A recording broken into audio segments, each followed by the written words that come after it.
Welcome aboard! We will be your guides during this magical journey into the movies. It's the perfect job for us because we love the movies. It's showtime! Ready when you are, CB! Action!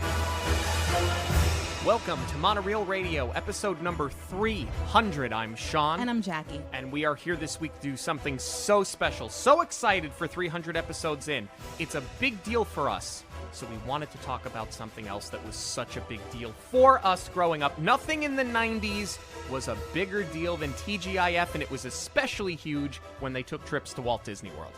Yes, if you've been listening to us since the very beginning, first of all, thank you. But you know, second of all, why? Well, you do know for our big milestone episodes, we do like to break format a little bit. Yeah.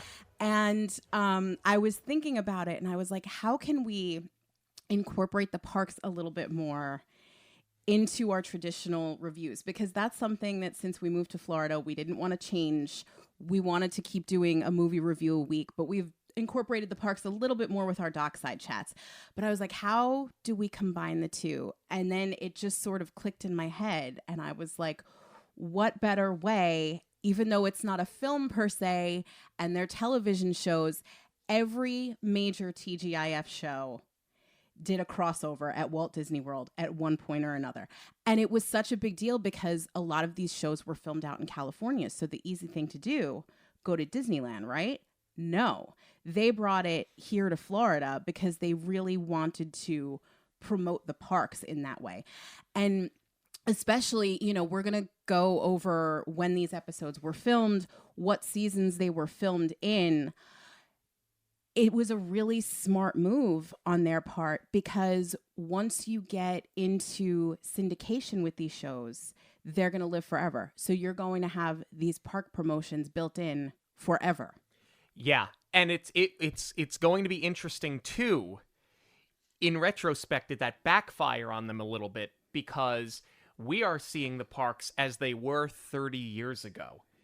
They are very much different today, but we are going to discuss all of that show by show, episode by episode. This episode is sponsored by Fierce Fox Co., designers of handmade silkscreen shirts. Fierce Fox has a t-shirt, tank top, hoodie, or crew neck for every fandom.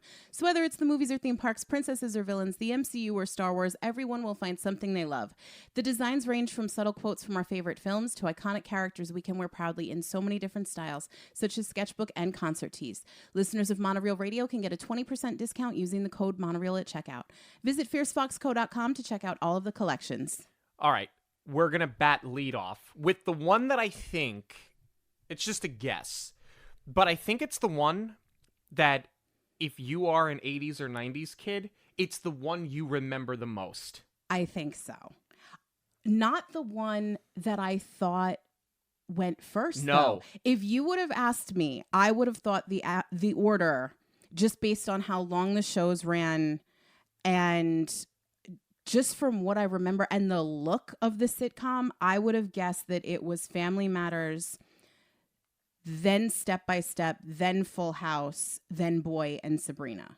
Because obviously Sabrina was at Animal Kingdom, that came last. Right. But when we started putting this together, I was shocked to realize that Full House was actually first. I remember watching this. Oh, yeah. And what a big deal it was, and actually being annoyed that I had to wait a second week to get to part 2. I'm now upset because that was 31 years ago. So yeah, for Full House, it was shot in 2 parts. Season 6, episodes 23 and 24, The House Meets the Mouse. Very aptly named. Yes. And they filmed in March of 1993. All right, so we're going to do them episode by episode, starting with part 1. Jesse and the Rippers are invited to play at Walt Disney World.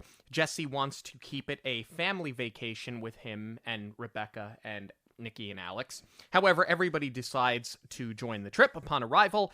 Jesse is continually pulled away from Becky, and Michelle wins title of Princess for the Day and takes the title a little bit too seriously, and especially upsets Stephanie, whose place in line, so to speak, she jumped. After bickering with DJ Stephanie and Kimmy, she storms off and is feared lost.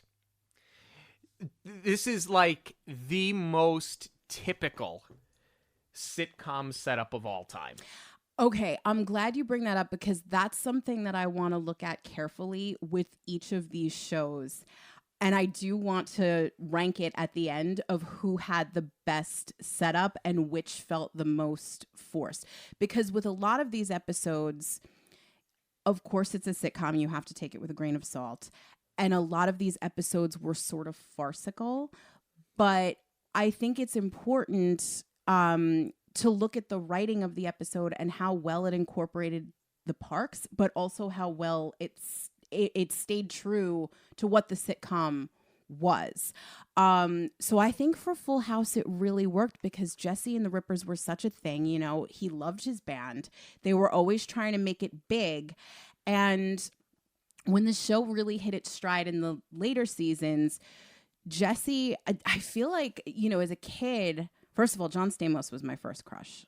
I absolutely loved him. Poster hanging in my room at 3 years old, the whole shebang. But it always seemed like he was larger than life. Looking at it now, him being, you know, a working musician and a radio personality, that was actually very relatable. It was. And except for the whole, you know, 9 people living in one house kind of a thing. But and especially for us having worked in radio after the fact and seeing that for a lot of radio personalities, that wasn't their only job. A lot of them, because radio pays so poorly, had a second form of income. In some cases, they were musicians or they were DJs. So I think that I always overestimated as a kid how big Jesse and the Rippers were, because at the end of the day, they are a glorified bar band. You know, like super talented, but they always made them out to be this tremendous rock show, when in fact I think that they were kind of like, what are they, Hindley Street Country Club, the ones that are over in Australia, but they're big because of being on social media, on YouTube now. Obviously, Jesse and the Rippers didn't have that, so how they had this national appeal, I still don't really know. Yeah. But I'm willing to overlook it for the kitchen nostalgia of it all. But that's why I'm saying I feel like it's so relatable, because when you weren't, you know, like a band that was signed to a label that's constantly touring, you know, on the caliber of like Foo Fighters and Red Hot Chili Peppers and that kind of thing, like this is the gig. You have your band, but you pay the bills in a different way, especially being in San Francisco. But I also buy it because of the media connections, and not just with Joey and Jesse having the radio show. Danny was the host of Wake Up San Francisco. That's actually, I'm surprised they didn't use that as the in, where Danny was going to go film an episode from the parks. But in that case, wouldn't Danny go to Disneyland? But you're right. I mean, it would make more sense. But I feel like if you're in Wake Up San Francisco, you're going to want to keep it more local. I buy the idea that Jesse and the Rippers are going to be invited to play at Walt Disney World. But typically now, you would see bands like this, they'd get invited to go play over at, you know, Disney Springs. At the time, it was Downtown Disney, right? They'd be over at Pleasure Island. So they invite them over to Walt Disney World. This is what I'm talking about, and I can't believe we've not gotten onto part 2, into the second episode yet. But I think that there's a lot to break apart here. And what I mean in being such a typical sitcom, 90s sitcom setup is he gets invited. Okay, we've got our how they get there. But then everything else trips and falls into itself.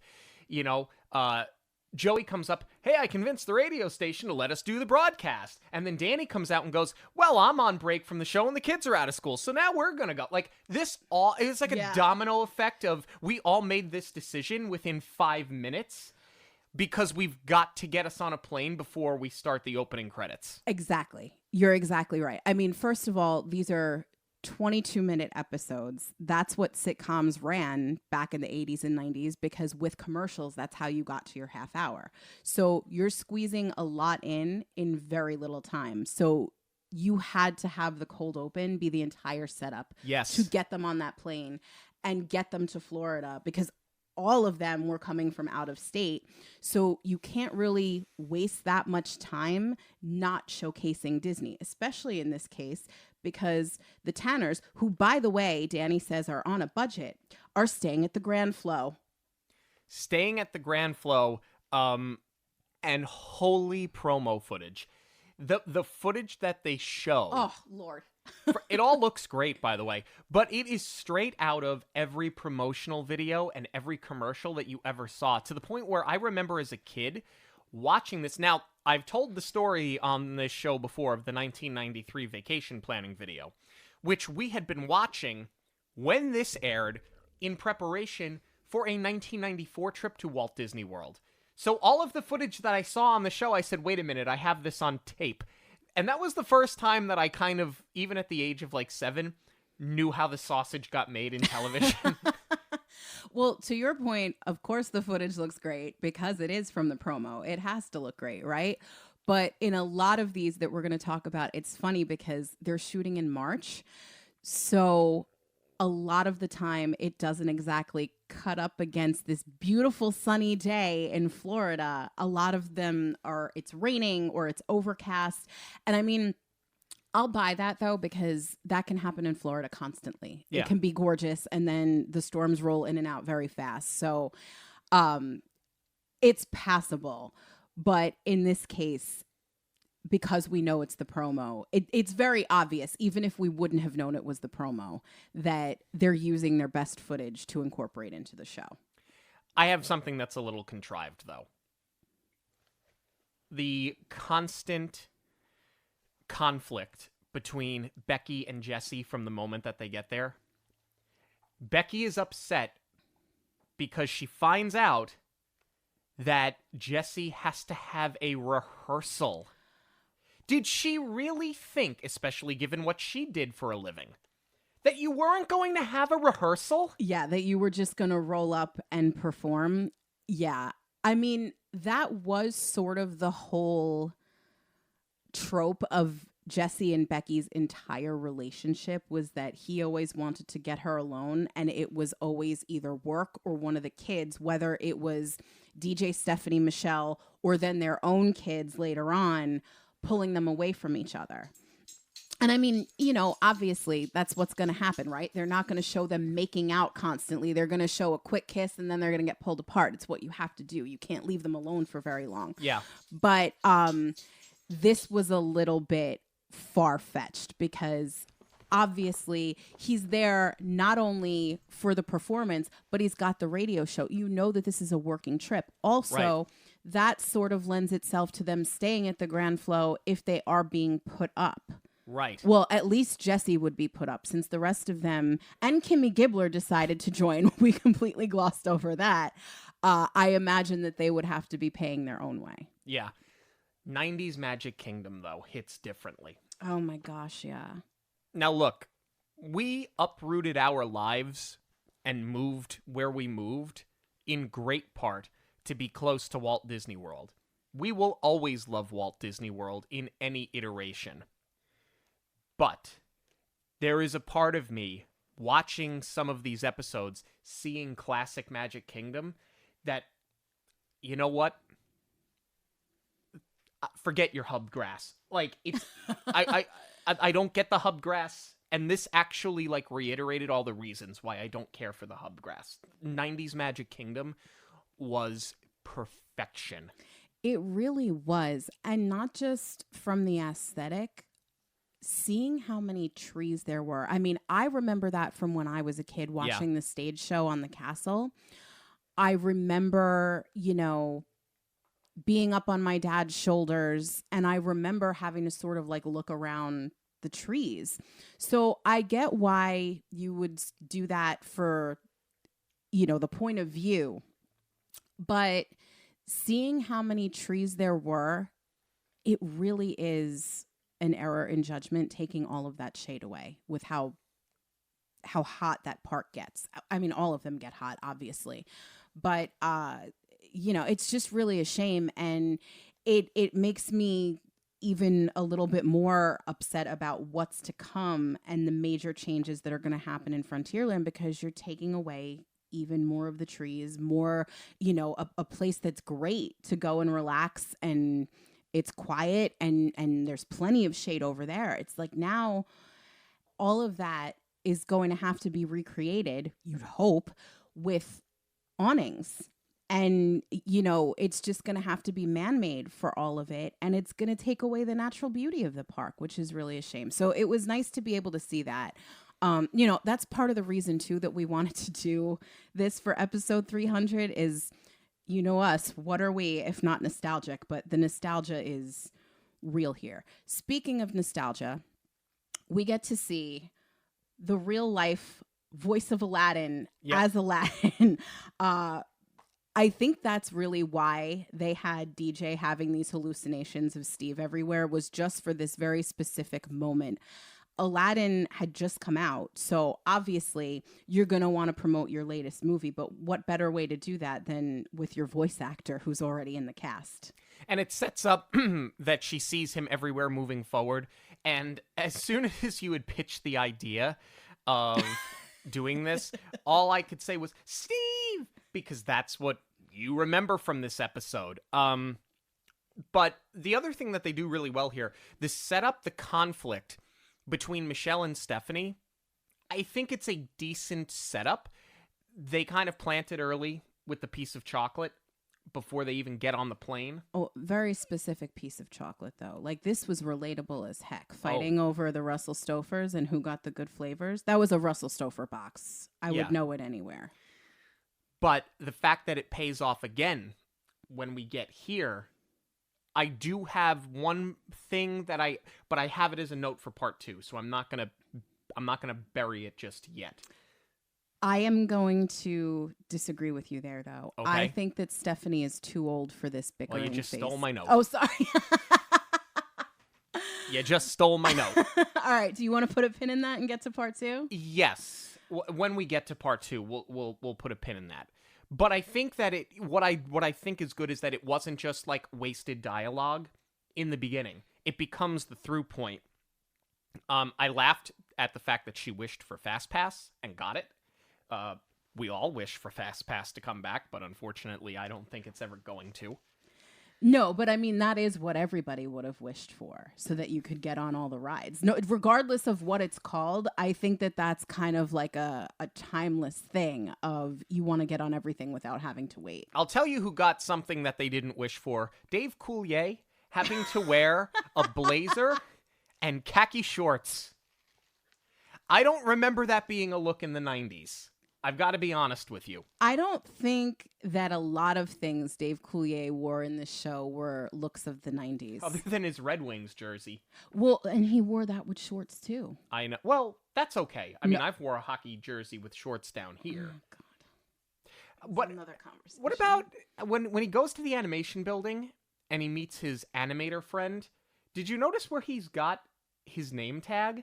It's not like over the breast pocket of his shirt. He's got it pinned like he would a bow tie in the middle of his button-up shirt. And I'm wondering if it's because they were trying to hide a microphone. I don't know why, because in no other episode of any of these shows do they have the cast members wear their name tag on their collar. But in this case, they did, and it made no sense. How did you even catch that? I was just so busy drooling over the nostalgia of that animation building, which I love. And what better avenue for Joey? Because he was the cartoon guy. That was always his thing. So, like, this was a perfect way to showcase that the films were still being made in Florida. So I love that they did that, but I did not even catch that because I was so busy looking at everything else. The only thing that I can think of is that I don't believe the animators wore name tags. I think that's a park-specific thing. So I'm wondering if it was maybe a Disney note of don't have the name tag, in the same place that the cast members would in the park. I don't know. It could be like a really specific company decision that they didn't want to have it in the normal spot. I don't know. It looked bizarre. But with that said, something else that I noticed it here, and they're going to do it in every episode. So this becomes a note in all but one episode, actually, they use the parks interchangeably. Sometimes they will show them going to a different park, but in other instances, they don't show them in a different park. We just know that they're in Magic Kingdom, and in the next shot, they're in Epcot. And then in the scene after that, they're back in Magic Kingdom without promoting that they went to Epcot. I mean, I understand why they did it for the sake of time, and you're not going to waste precious little of your 22 minutes showing these transitions from park to park.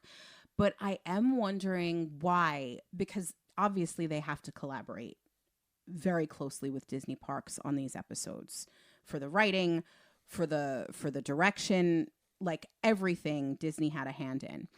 So I'm wondering why Disney Parks would want to put it out there like that, as if everything were in one place. Granted, though, this is being filmed at a time where there were 3 parks and there were less hotels. So there was less attendance overall. It was much easier to transition from hotel to park, from park to park at that point. So I'm thinking that maybe it wasn't such a big deal because the transportation, it wouldn't have taken so long back in the day. Now, this is like a half hour, 45 minutes easily. Minimum. How do you feel about the, again, shotgun decisions, but for the sake of television, right? Danny has now decided, basically out of nowhere, he's going to propose to Vicky. So I think that this is actually one of the instances that works really well story-wise, because Danny and Vicky would have been at that point in their relationship where things are progressing. So what better way to have the proposal and the fireworks? That's why I think they went with the focus on Jesse and the Rippers instead of Danny filming his show.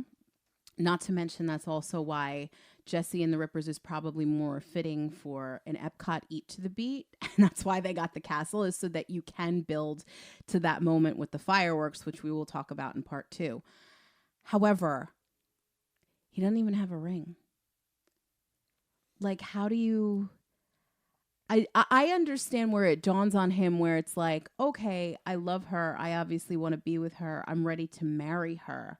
But are you really proposing because the girls put the idea in your head and you're going to do it completely unprepared without a ring? Yep. You know what else seemed completely out of... And it didn't dawn on me until this latest viewing how out of character it seemed. Not for Full House, but for Disney. The fact that this entire crescendo for part 1 and the entire purpose of part 2 is a child that gets lost at the Magic Kingdom. They would never do an episode like this today. I mean, I understand they've pushed the story to the point where Michelle and Stephanie are bickering so much, you're going to have one of them walk away. But just the very idea, especially when DJ says the words, I can't find her, she's calling out to her, to show the panic. Why would you even plant that idea in a parent's head? They would shoot this down. This would have never left a writing room today. Absolutely not. Well, the writers may have done it, but I don't think that Disney Parks would have allowed it. Disney Parks, producers, absolutely not. Now, did it make sense and does it pay off? That's a big part of part 2, The House Meets the Mouse. Our stressful day continues as Michelle remains lost and Jesse keeps missing dates with Rebecca. Eventually, the family is reunited with Michelle, who apologizes for being bossy. Jesse apologizes to Rebecca through song. Steve arrives to surprise DJ, and Danny proposes to Vicky. All right, here's the thing. Michelle's photo of her being princess for a day is plastered all over the Magic Kingdom. It's the face on the milk carton, right? Yeah, she is being referred to by other cast members as being princess for a day. Snow White literally walks up to her and goes, "Hey, we hear you're lost from your family." How did nobody get her? How did no one get her? I understand why it pays off, because Snow White is going to bring her to the tea party, which was one of the wishes that she was being granted, and that's where they kind of stage it as the, we're going to hold you here and bring your family, so that makes sense. But it defines logic that everybody knew she was the princess. So many people knew she was lost, and they just let her go. But forget even the princess of the day. Taking that out, look at the time period. This was before everybody had a head buried in a cell phone. And I'm not even taking a dig at the Disney app for once. I'm talking about, this is a commentary on society. Nobody was looking at a phone. You didn't see a child wandering around without a parent, because that would have set some people off to ask her, hey, are you lost? Do you need help? People would have seen her even if they didn't recognize that she was princess for the day. I mean, listen, it's a TV show, it's a sitcom, it's there for entertainment, and eventually there is a lesson to be learned at the end. But, so, like, you can suspend reality to a point, but it's hard to do that at a place like Disney World, when you know that they are so much about safety, safety, safety. Where it also really doesn't jive is the fact that they knew enough to call Danny at Coral Reef, where he's having lunch with Vicky and trying to propose, while Joey and Jesse are doing their radio show and they're broadcasting from inside the tank. Brilliant use of the space. Brilliant way to promote the restaurant. Brilliant way to showcase everything. That all works. But even once the Disney cast has Michelle and she says, okay, here's my dad's phone number. Well, he doesn't have a cell phone. How did she know that he was at Coral Reef? Yeah, if you tracked him down, you could have just as easily tracked Michelle down, is the point.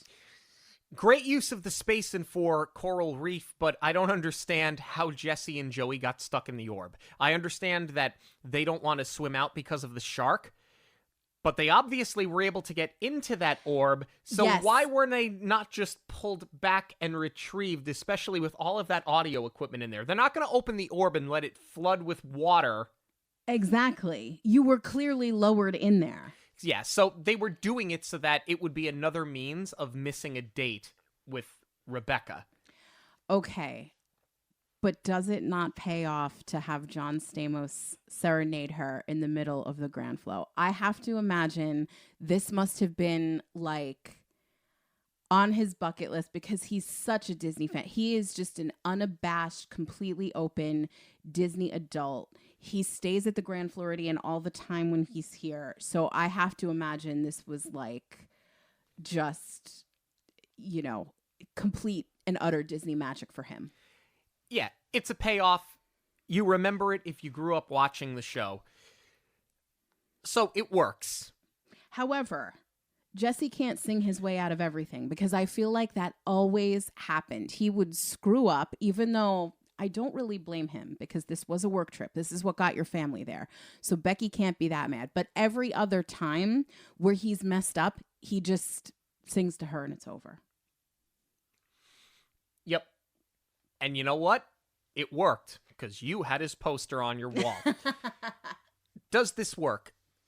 My note, let's go back to what you were talking about. Is Stephanie too old to be so upset that Michelle skipped her place in line to become princess for a day? I think the answer is yes.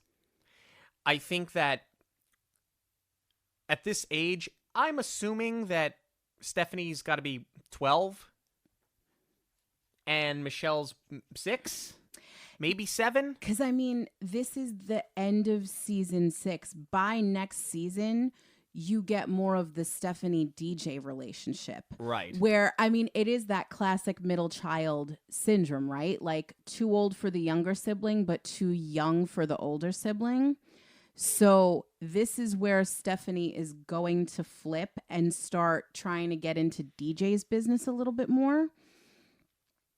But with that being said, even though they're still pairing her with Michelle, I feel like there were different ways of going about this where Stephanie didn't have to be so immature. I think they knocked her character down to right to the arguing. And I feel like they did that a lot with Stephanie.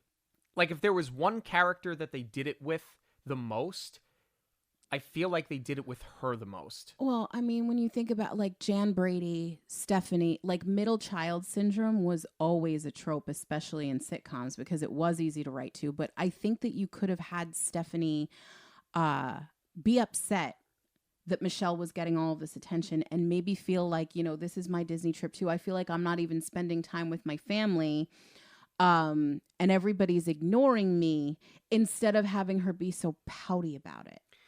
But I think that there ended up being a good lesson there. While they knocked her down a peg, I think it was in service of actually some good writing. Because it served to teach her a lesson about sort of being somebody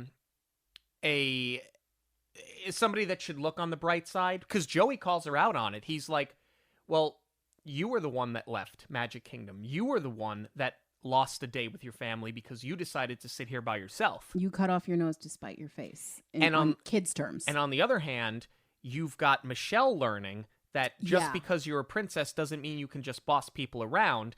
And her character arc by the end of the episode is that she offers to let Stephanie switch with her and let Stephanie ride on the parade float instead, to which that's a big moment for Michelle. That's a big learning moment for somebody her age. It's sort of funny that Snow White turns around and says, well, because you did something so unselfish, we're going to let the whole family ride on. No, she did the most selfish thing possible and walked away and caused panic and interrupted her father's proposal. She ruined everyone's day. But you're going to put the whole cast on the floats. It's just good advertising. So the point being that while the writing is clunky, it is a bit of a product of its time. It's a sitcom for the 90s. You're willing to overlook it because I think that both of them learned a lesson and they didn't paint themselves into a corner where they very easily could have done it. I would agree with you there because you have to write to the happy ending, not just for a sitcom episode, because sitcoms typically didn't leave you on a cliffhanger. These are a little bit different because they're doing the two-parters in Disney. So you have to wrap everything up, and you can't just rely on the proposal and Danny's story to be the happy ending. You have to tie this one up. So I completely agree with you. I think this was a good arc for Michelle, and what better way to channel that message to kids who are going to Disney with their family, who are going to be given a giant playground and the world for the entirety of their stay. And it's going to be, I want, I want, I want. So it's nice for them to send that message and for the writers to sort of preach a little bit of like, be grateful that you're there with your family. Are we ready to move on to our next Walt Disney World trip and our next show? You don't want to talk about the hippie hippie shake on the castle? Not really. I don't know why they chose that song of all. Well, this is why Jesse and the Rippers never quite made it to the big time. It's rough. That was your biggest. Forever I get the rock ballad that they used for Jesse and Rebecca's wedding. That's fine. But your big smash was the hippie hippie shake. That's what got Jesse to play with the Beach Boys. Okay. I mean, when he sings "The Dream Is a Wish Your Heart Makes," it's phenomenal. Oh, that's lovely. That is really, really lovely. But they should have just led with that. They should have had that as the only song. That and the Grand Flow would have been perfect. You did not need the hippie hippie shake. Let's move on to Family Matters. Yes. This was the one that, to your point, I thought that this was the one that aired earliest. I have my TGIF timeline out of whack. I really thought that this show had started early. This one ran the longest, I think. They were at 9 seasons. Yeah. So maybe that's why I thought it came first, because it would have started earlier. But this was in season 6, episodes 22 and 23, We're Going to Disney. And I believe this was 94.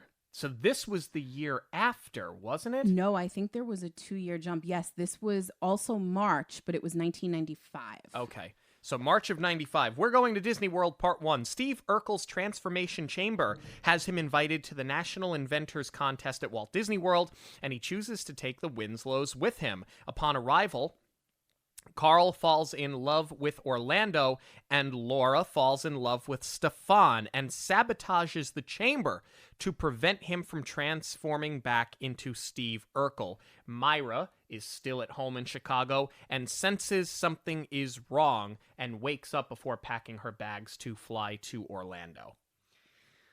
I gotta be honest with you. So same thing. You get the entire setup in the first 40 seconds of the show. It comes at you quick. But it makes sense. Here's what I don't like. There's a complete retread of my parents don't like me to vacation with them, so I'm going with somebody else's family. We just saw it with Kimmy Gibbler, and now Urkel does it, and this is why he chooses to take the Winslows over his own parents. I mean, if Steve is the reason for taking the trip, you have to figure out a way to get the Winslows there. So I guess in that regard, you covered your bases. What I was most surprised at was that, I mean, you know, we all remember Steve, the suspenders, the thick glasses, and the voice, right? I remember the nasal voice, but I don't recall him being so difficult to understand. I don't know if it's that the audio is now, you know, like it's older audio and it's not quite matching up with current television broadcasts. Maybe something got lost in translation with the streaming, but I had to go back.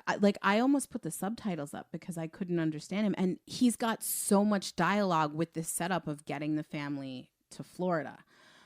What I also did not appreciate enough as a child watching this was Jaleel White's physical comedy. Every moment that he is on that screen, he is doing something. Like, whether he's tugging at his suspenders or just the bend in the knee or like the body roll, like he is always just on. He is so in his character.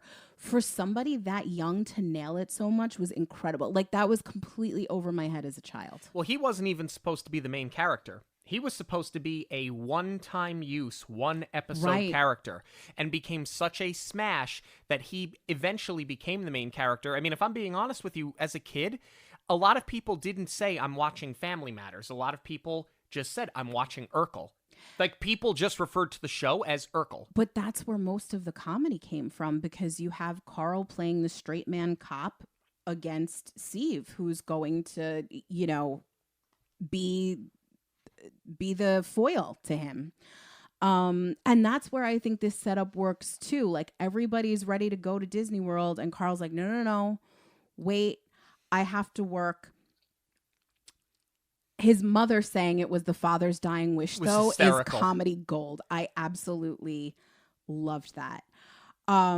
The only thing where I think they slightly dropped the ball is that Steve has everyone's plane tickets in hand, ready to go on this trip. And then somehow Eddie and Waldo are driving to save money. A little contrived. Maybe he couldn't take all of them on Disney's dime, but it is a little contrived. And frankly, I don't think that subplot with Waldo, which they get into more in part 2, it serves no purpose. Yeah. There's no reason for it to be there, especially, well, let me just put a pin in that. How about seeing that brand new Wilderness Lodge, though? I was going to say, speaking of Disney's dime, I love that they showcased the Wilderness Lodge. And that's something I want to compare between each episode too, because I was very impressed with, I mean, some things you're going to see over and over in each of these sitcoms, like Indiana Jones, that's going to be a staple. Obviously, The Castle, a staple. But I like that they managed to get a different hotel each time. And it's smart on Disney's part, promote something different. So you get your Grand Flow, now you're getting the Wilderness Lodge. I was really surprised, though, that they went for such a calamity in the beginning. I mean, that was always Urkel's thing, right? But you hit somebody from Bell Services with your car. It's a stuntman. It's not a real Disney cast member, but like, that whole thing in the opening scene, they're not even unpacking their bags yet. The bags just fly off the top of the car. He takes down another cart. Carl's tripping over everything. It's just such a calamity. And the first time I watched it, it felt like it dragged a bit. But the second time I was like, no, this actually plays really well. It's really on brand. And you are getting to showcase this grand hotel too. That's why they did it, is because they wanted to give you that wow factor of walking into the lodge. Then they show the outside of Magic Kingdom, that massive middle garden. I'm looking at it and I'm like, I don't think this is there anymore. When we went to Magic Kingdom yesterday, the first thing I did as I was coming down the ramp leaving Monorail was to confirm, and that massive garden is gone. It's a much smaller planter now, but to increase space for the ticketing booths and for your entrance and all of that huge garden is gone. It's the 2 planters now. Yes. And yeah, that entire they created more of an opening. You still see that Magic Kingdom, you know, it's like a big tile work. Yeah, when you come off the ferry, that's still there though. They didn't get rid of that.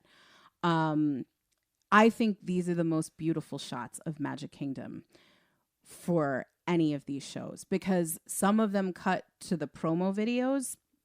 This was all shot for the television show, because you can clearly, they have the camera on a jib because they do these sweeping shots from your cast up to the train station and back. So this was a really nice way for Disney to show their stuff. And Carl Winslow is every person who ever personed. They get there, they didn't want to be there, and all of a sudden they see it and they're like, I love this. And the funniest part to me, as he's taking pictures with all of the characters, because you can't block everybody. Not everybody can be an actor or an actress or an extra. They'll put signs up saying, by entering, you are consenting to being filmed. And you see that there are people, park guests on vacation, that realize what's happening, and they're staring and they're taking photographs. You can't block it. So what you're seeing are people realizing that Family Matters is being shot. That definitely happens with Full House too. You certainly didn't notice, though, watching this on television in the 90s, because standard def, you wouldn't have had the faces in focus so much where you see people looking either at the cast or right into the camera. Legally, though, you have to tell people that you're filming and get them to consent to using their image. So when it's a place with large crowds like this, they'll usually just do it with a sandwich board and say, by entering this area, you're going to be a part of it. Unless you end up on the cutting room floor or whatever. They have to do that. But in this case, I think it's 2 years later. You know that Full House did 2 episodes there. If you see that something is being filmed and it's not a park promo or something, you're going to realize that something is happening. So it does sort of tip the crowd off that there's like a celebrity in the area and there's something going on, but like you have to do it. There's no way around it. To your point, though, I think that this was a brilliant idea on Disney's part to show winning someone over who doesn't necessarily think that they're going to like Disney or doesn't think that the magic is going to get them, and channeling that through Carl. I thought that was great. And especially because he does the total 180 where now he wants to move to Orlando. Yeah, which we get to in the second part. But I love old Epcot. This was a smooth transition. It wasn't so interchangeable here. We will have an interchange soon, but it's not at Epcot. But old school, seeing Innoventions and what a great spot to put this contest in. Like, that was so well done. And I'll buy it that you're in 2 different parks. You've got Carl, his mother, Harriet. They're all in Magic Kingdom. So Steve's got his own thing going on. And this is how it works a lot of the time. If it wasn't at Epcot, it would be at a convention center, or probably at Coronado, because they've got, the bigger rooms for that purpose. The multi-purpose rooms, I should say. Seeing Innoventions made me immediately regret conceptualizing this for our 300th episode. I was like, why are we doing this? The nostalgia was real, especially because Epcot just went through the changes at the time of this recording. I will buy the notion of them doing this inventor or invention contest and, you know, winning a grant or winning a prize or whatever, especially because, you know, in the early days of Epcot, it was so technology forward. That was Walt's wish, you know, keep moving forward. So I really like that they wrote to this through Steve.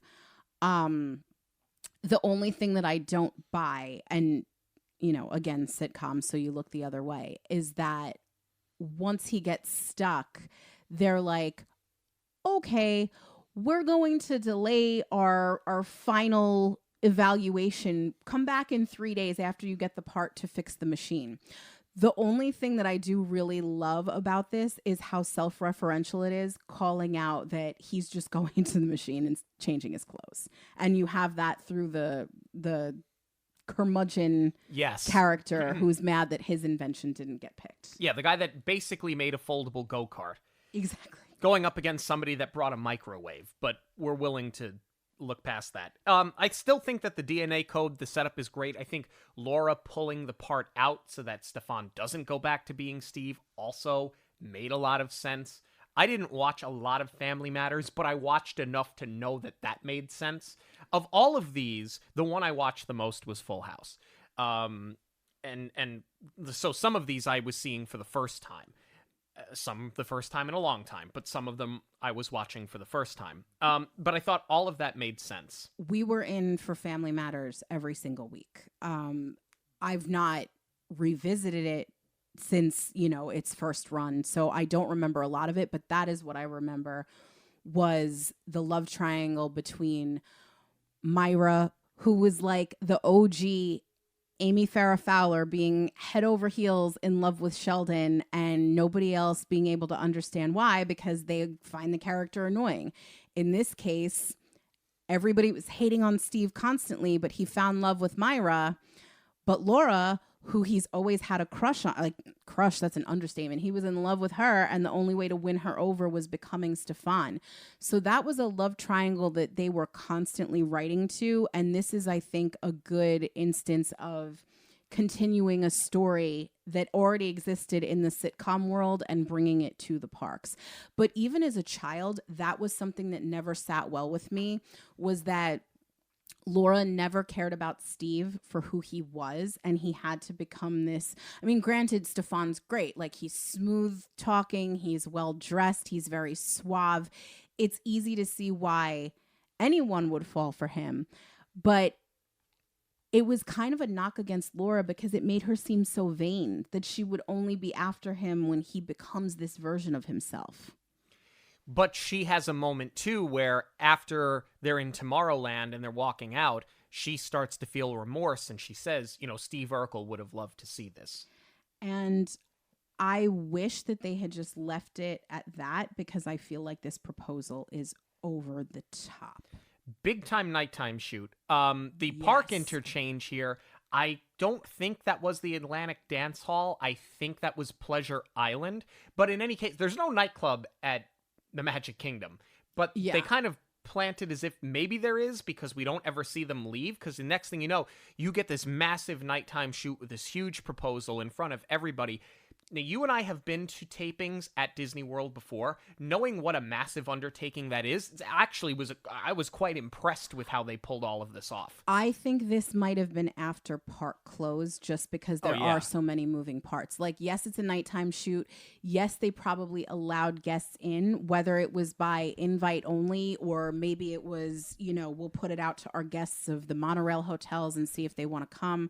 They definitely had a crowd of park goers. I don't think those were all hired background extras, but to do the whole bit with the carriage and to close the castle down at night, you're not going to sacrifice wishes in favor of filming. So they probably shot this much later in the evening. It was probably an overnight shoot. Probably, but what a great use of music. It's over the top, but I thought the whole thing was a good setup. And then you get Myra popping up in the middle of the night going, Steve, Something's wrong. Another Steve. Another Steve. Oh my God. So then we get to part 2. We're going to Disney World part 2 as news spreads of the engagement of Stefan and Laura. Carl decides to retire from the police force and move the family to Orlando. Myra arrives and is heartbroken to hear the news of the engagement. Harriet uses reverse psychology to change Carl's mind. Laura comes clean about what she has done. The chamber is fixed, and Stephen Urkel returns. So, I gotta be honest with you. There's the first few minutes of this episode, I kind of zone out a little bit because Myra pops up and goes, I'm gonna call the hotel room. And when he doesn't pick up at 11:30 at night, forget that he's at Walt Disney World, maybe he's out enjoying himself. Right. She looks at her mother and goes, he's not in his room. I gotta go. And her mom's like, I'll help you pack the bags because he didn't pick up the phone in his hotel room on vacation immediately. I don't know where you're going. There's no red eye to Florida from Chicago, but she's off. She's gone. But my biggest problem, though, it's this Waldo subplot where they get lost. They meet India. She steals the car. Hang on. I don't think any of that is necessary. I want to go back to Myra for a second because the first time we watched this, I was like, did I miss something? Why didn't she just go with them? And obviously it's because you want to do this whole elaborate proposal. You want Steve to be Stefan for the majority of it. But when we watched the second time through, all she says is, I wish I could go. And she never gives a reason. So just to have her wake up in her bedroom from a bad dream like that, I thought that was kind of poor writing. And I feel like this felt like Band-Aid writing where something happened and they needed to get away. They needed a way for Myra to get there. And I was also surprised that she was such a developed character that they introduced a mother. I don't know if the mother was part of like the regular or like the, bigger ensemble cast, but just the fact that they brought in somebody else. Myra wasn't main cast necessarily. So if you're going to build her out this much, like at least also build the reason that she couldn't go. Yeah, they never mention that she can't go until she can go after a bad dream. A lot of this, though, serves as an advertisement for Tower of Terror because Tower was the new ride. You get Carl on Tower. That's when he tells the family, we're moving to Orlando. They're using straight footage from the commercial that you saw on TV. It still worked, though. It made sense. That footage is also used in They the still use it decom. today. And They're still using the same footage they today. shot it once. They did it once, and that was going to suffice for the rest of the time. They got their money's worth out of it. Myra arrives. She finds out the heartbreaking news. Mountie Winnie the Pooh is there to, ease her pain. What stood out to me, the merchandise cart behind her, the red autograph book. I still have mine somewhere. I still have my autograph book for sure. Not the red one. I had the red mine's one. blue. No, I had the red one because I went the year before this aired. My aunt actually went to Disney World and brought me the autograph book. And she got at least what I thought at the time and believed when I was a very little kid was Ariel's autograph. Come to realize years later that each character has to learn the proper signature. So she handwrote me a personalized note in the book from Ariel, which was very sweet, but Disney would frown upon that. Carl wanted the dream. He wanted the dream. And he got talked out of it. It's funny. It plays for good comedy, but I thought for a moment like he'd be upset with Harriet for just a moment.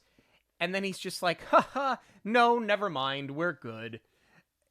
I wish that they would have played up on that just a little bit.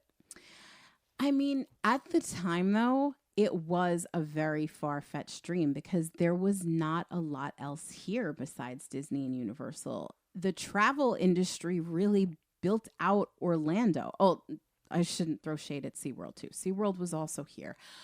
But other than that, there wasn't really a lot of other industry. So when you said, I want to move to Florida, the implication was, I want to move to Disney World. And unless you were working for the park or you were a Disney animator, because at the time they were here, there was no reason to be here. It seemed crazy to people. So this storyline was not so far-fetched, where the magic just gets to you and you want it all of the time and you want to be here. And that's why Harriet talking him out of it, like, that was sort of the reality. But be that as it may, there's a shot here in Epcot when Laura comes clean to Stefan as to what she's done, and she leaves him in that pavilion over in the UK. Yeah. And they get that big sweeping shot where they zoom out. I can't believe they didn't light or block anything, because the shadow from the camera arm is visible. The shadow from the camera is also visible. Look at you. Clear as, well, it was distracting. I mean, it's clear as day. I was too busy looking for, like, okay, what's changed? What's still the same? And for the most part, I feel like the UK is like one of the most untouched pavilions, especially because Mary Poppins isn't going there now. Right. And then it ends. Right? They fix the machine. Peanut Butter and Jelly have their their reunion. Zorily wins the contest. What writing with that name? But the microwave wins the adventure contest. And then, to your point, the dropped storyline, Eddie and Waldo shows up as the family is leaving. Just in time for them to go home. Which, that was shot all in one take, where, they would have just been at the front of the Wilderness Lodge. Yeah, exactly. But, I mean, I don't know. Like, I don't think it could be for budgetary reasons why they didn't have the whole cast there the whole time. Like, they obviously had them there for that shot. I know. So you're telling me two of your main actors in this cast, they're part of the opening credits. They're not like guest spots. They're not, featured extras. They are main cast. You didn't put them up for this trip? You're all within the same company. Throwing them an extra hotel room to film, it just doesn't make sense why they would write them out of the part. And quite frankly, you're wasting time that you could be promoting the parks. Yeah. Well, let's move on to our next show, Step by Step. Also entitled, We're Going to Disney World. These titles, as time goes on, get better and better and more innovative. Step by Step was season 5, episodes 22 and 23, shot in February of 1996. Frank's mother decides to treat the family to a trip to Walt Disney World. JT's friends, Rich and Flash, crash the trip. JT and Rich blow their money impressing girls while Flash tries to break the attraction/food/merchandise record held by a Russian. He believes that title should come back to the United States. Frank and Carol try to get privacy throughout the entire trip. Rich argues with JT after he spends all of their money and storms off to go home. Karen, meanwhile, enters a talent contest at Pleasure Island. Okay. For me, Step by Step wins for most realistic setup. Grandma randomly deciding to forward the inheritance instead of giving it to them after she passes. She wants them to enjoy it now. I would say at least 50% of 90s kids went to Disney for the first time being the beneficiaries of a generous grandparent who wanted to see them enjoy it. Correct. I agree with you. This is the most realistic, relatable, open, and setup to get them on a Disney trip. I have a confession to make. You had never seen this one? Not only had I never seen this one, I have never seen an episode of Step by Step. You're kidding. Okay, well, we're not going to tell Jason Marsden that next time we see him. I've never seen an episode of Step by Step. Oh, we're going to do a rewatch. I want to. Love Step by Step. I'll tell you why I want to. Because Full House was my jam. You love Home Improvement. Right. That was my favorite. This is like Home Improvement humor with the Full House large family. It all blended together. You would love Step by Step. Okay, all right. When Big Brother wraps up, we have a new project. Yes. Family Matters, I watched, not cover to cover, but I would watch it when it was on, and I always enjoyed it. Sabrina, I watched the first season or two and sort of aged out of it. Boy Meets World, I didn't watch until I was later in life, and I appreciated it more after, but have never seen an episode of Step by Step. So, what took me by surprise is how much lust and sex they talk about. It became obvious to me very quickly that Family Matters, Boy Meets World, and Full House had a demographic. Step by Step did not have the same target demographic. Which is why I think that you would like it more, because it's aged up a little bit. Even though when Step by Step started, the younger cast was really, like, the younger siblings were very young, to a point where as the show progressed, they did reshoot some of the open, like for Brendan's character and Christine Lincoln. They had aged up so much, they did reshoot. That's why it's so tight in the open, where you get the amusement park.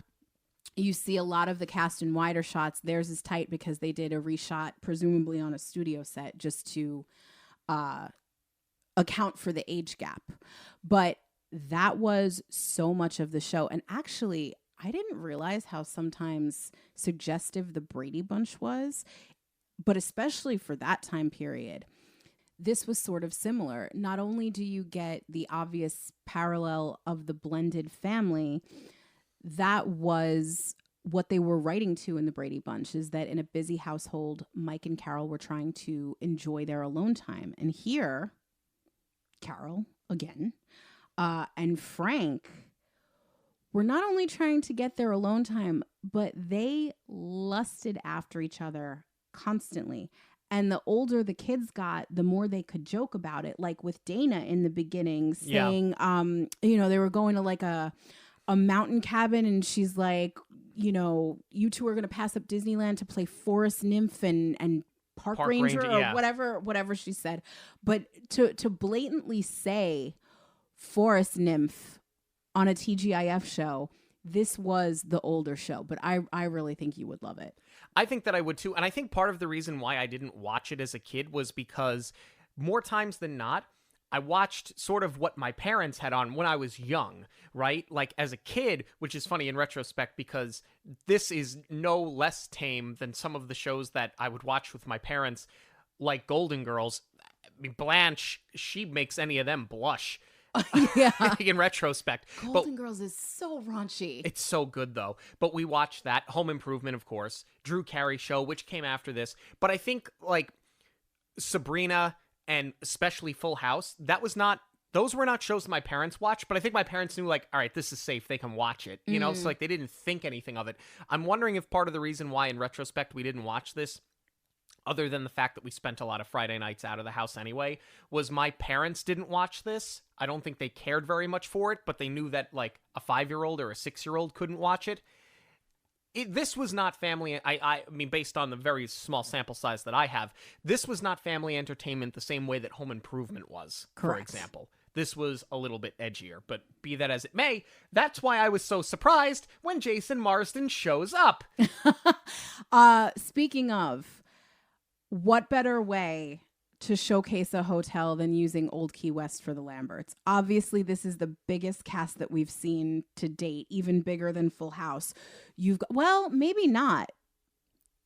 No, I think they were bigger once you factored in all of the friends that they invited. Well, that's the surprising thing here. I mean, I understand why, with these episodes, you're going to have so many guest appearances because you're taking them out of their comfort zone, out of their normal setting. They're going to be interacting with more people.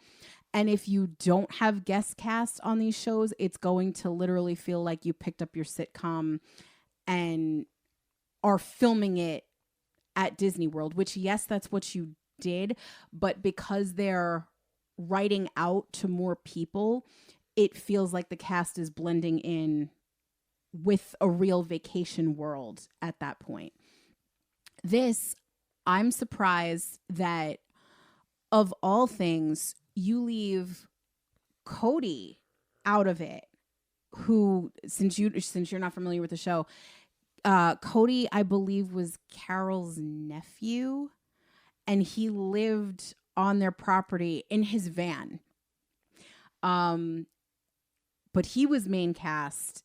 He was always like, even though it was a family member, he was always like the neighbor character that was just, like coming in like a Kimmy Gibbler. He was the Kimmy Gibbler of the show. And in this case, or the Urkel, and in this case, they leave him home, but you have Rich and this other guy, Flash. I don't remember where he came from at all. So fine, I'll just go with he works with Frank. I actually love this setup with JT and Rich trying to get the apartment. This is a really great example of what's going on in normal story world being carried over into the park. They're saving for the apartment. And of course, JT wants to spend all of the money on girls. Him saying that he's JT Disney is hilarious. I forgot all about this storyline. I think it is brilliant. It is brilliant. There are a few things here that stood out to me as being noteworthy. The fact, again, the blatant lust all over the dialogue. Yeah. You gotta spend it to make it. That's on the heels of Carol and Frank talking about basically getting it on while they are with their infant on Peter Pan's flight. And I thought, geez, this seems awfully adult that we're going to promote at least something happening on a Disney dark ride. So similar to how we're not going to put a lost child on television at Disney World, I don't think we're going to promote any raunchy behavior in the dark, especially on Peter Pan's flight. Well, how do you think they made said infant? I know how it works. No, I do agree with you. I don't think the implication was that they were going to do much more than maybe make out on a dark ride, but I am with you there. I am surprised that they would even plant the idea in anyone's head of, the lights go down and we're going to get steamy. Especially, for this show, like for Boy Meets World, I would have bought this with Corey and Topanga on a dark ride. But yeah, I thought that was a little suggestive, and I'm surprised that they would even be alluding to it. Something else that they did that made this feel very different from a lot of the other episodes that we're going to talk about. A lot of the other episodes, they're either showing an attraction or they are referring to it in its proper name, because this is obviously an advertisement for the park. That's what all of these are. I think I know where you're going with this. They don't call most of the rides, at least in the beginning. They do towards the end when the Flash character starts embarking on his journey. They call it the Haunted House. They call it the Jungle Boat Ride. They're not referring to anything as the Jungle Cruise, as the Haunted Mansion. They're talking about it like it's every theme park in America. And I thought that was interesting, and I don't know why they did it like that. Most theme park name or ride names, I should say, are trademarked, so that's probably why. And because you're making an episode, even though you're shooting at Disney World, you probably have to keep it evergreen. And it is smart, though, writing to the future in case, 20 years from now, do I think they're going to take Peter Pan away ever when it's got an 80-minute wait every single day? No. But in case the rides are no longer there, you still have this promo that's going to live forever. So you're keeping it a bit more evergreen in that way by having these generic names. And at the time, we don't know how many times have there been rumors that Disney was going to sell, and if they changed everything, you just don't know what the legal end of it is. So I can see why they sort of kept it a little bit more vague. Which is also why we get a completely made up restaurant that JT and Rich are going to take the girls to. I like that they incorporated Downtown Disney and Pleasure Island into Step by Step. I think that that was perfect because, again, you're talking about older cast, older audience. So I think that this was the perfect avenue to use this show to promote the nightlife a little bit. But I'm surprised that they changed the name of a restaurant completely or took it out of the parks proper to go over to a restaurant. I would get it because a lot of I understand more now because a lot of the restaurants at Disney Springs are owned by third parties. So legally, you might have had to do that again to keep it evergreen. But why wouldn't you want to do, like, why not Victoria and Albert's then? It's known as the most expensive restaurant. You can shoot there. So why not go with one of your own and use that as the promotion? They call the restaurant Panetta's here, which I did look into. There is a real restaurant called Panetta's, but it's in Louisiana. So that might just be like one of the writers throwing a wink and a nod to like their favorite place. Mm-hmm. It was at the time, in actuality, Portobello Yacht Club. And I recognized where it was because I was like, that is 1,000% the dock by what would have been the Empress Lily or Fulton Steamboat at the time, now Paddlefish. So I knew exactly where in Springs this was, but it is in fact Terralina. Yes. Our beloved Terralina, which would have, they've continued the tradition of being an Italian restaurant. They have. Can't pull a limousine up to the front, but yes. How about that? Why is beating the Russians so timeless? There's a part of being a Cold War child that just it tugs at the heartstrings. We're gonna beat the Russians. And the fact that Disney cast members are so invested in, we're gonna bring the title back to the United States, Flash. I don't care. I love this. This works. It's hysterical. I don't know Flash from Flash Gordon, but I know that this was the right move for this character. I could not agree with you more. I love that they lean into it, take the title back home. They're like, this is a travesty. Like, this is an American park. Why does the Russians have the record?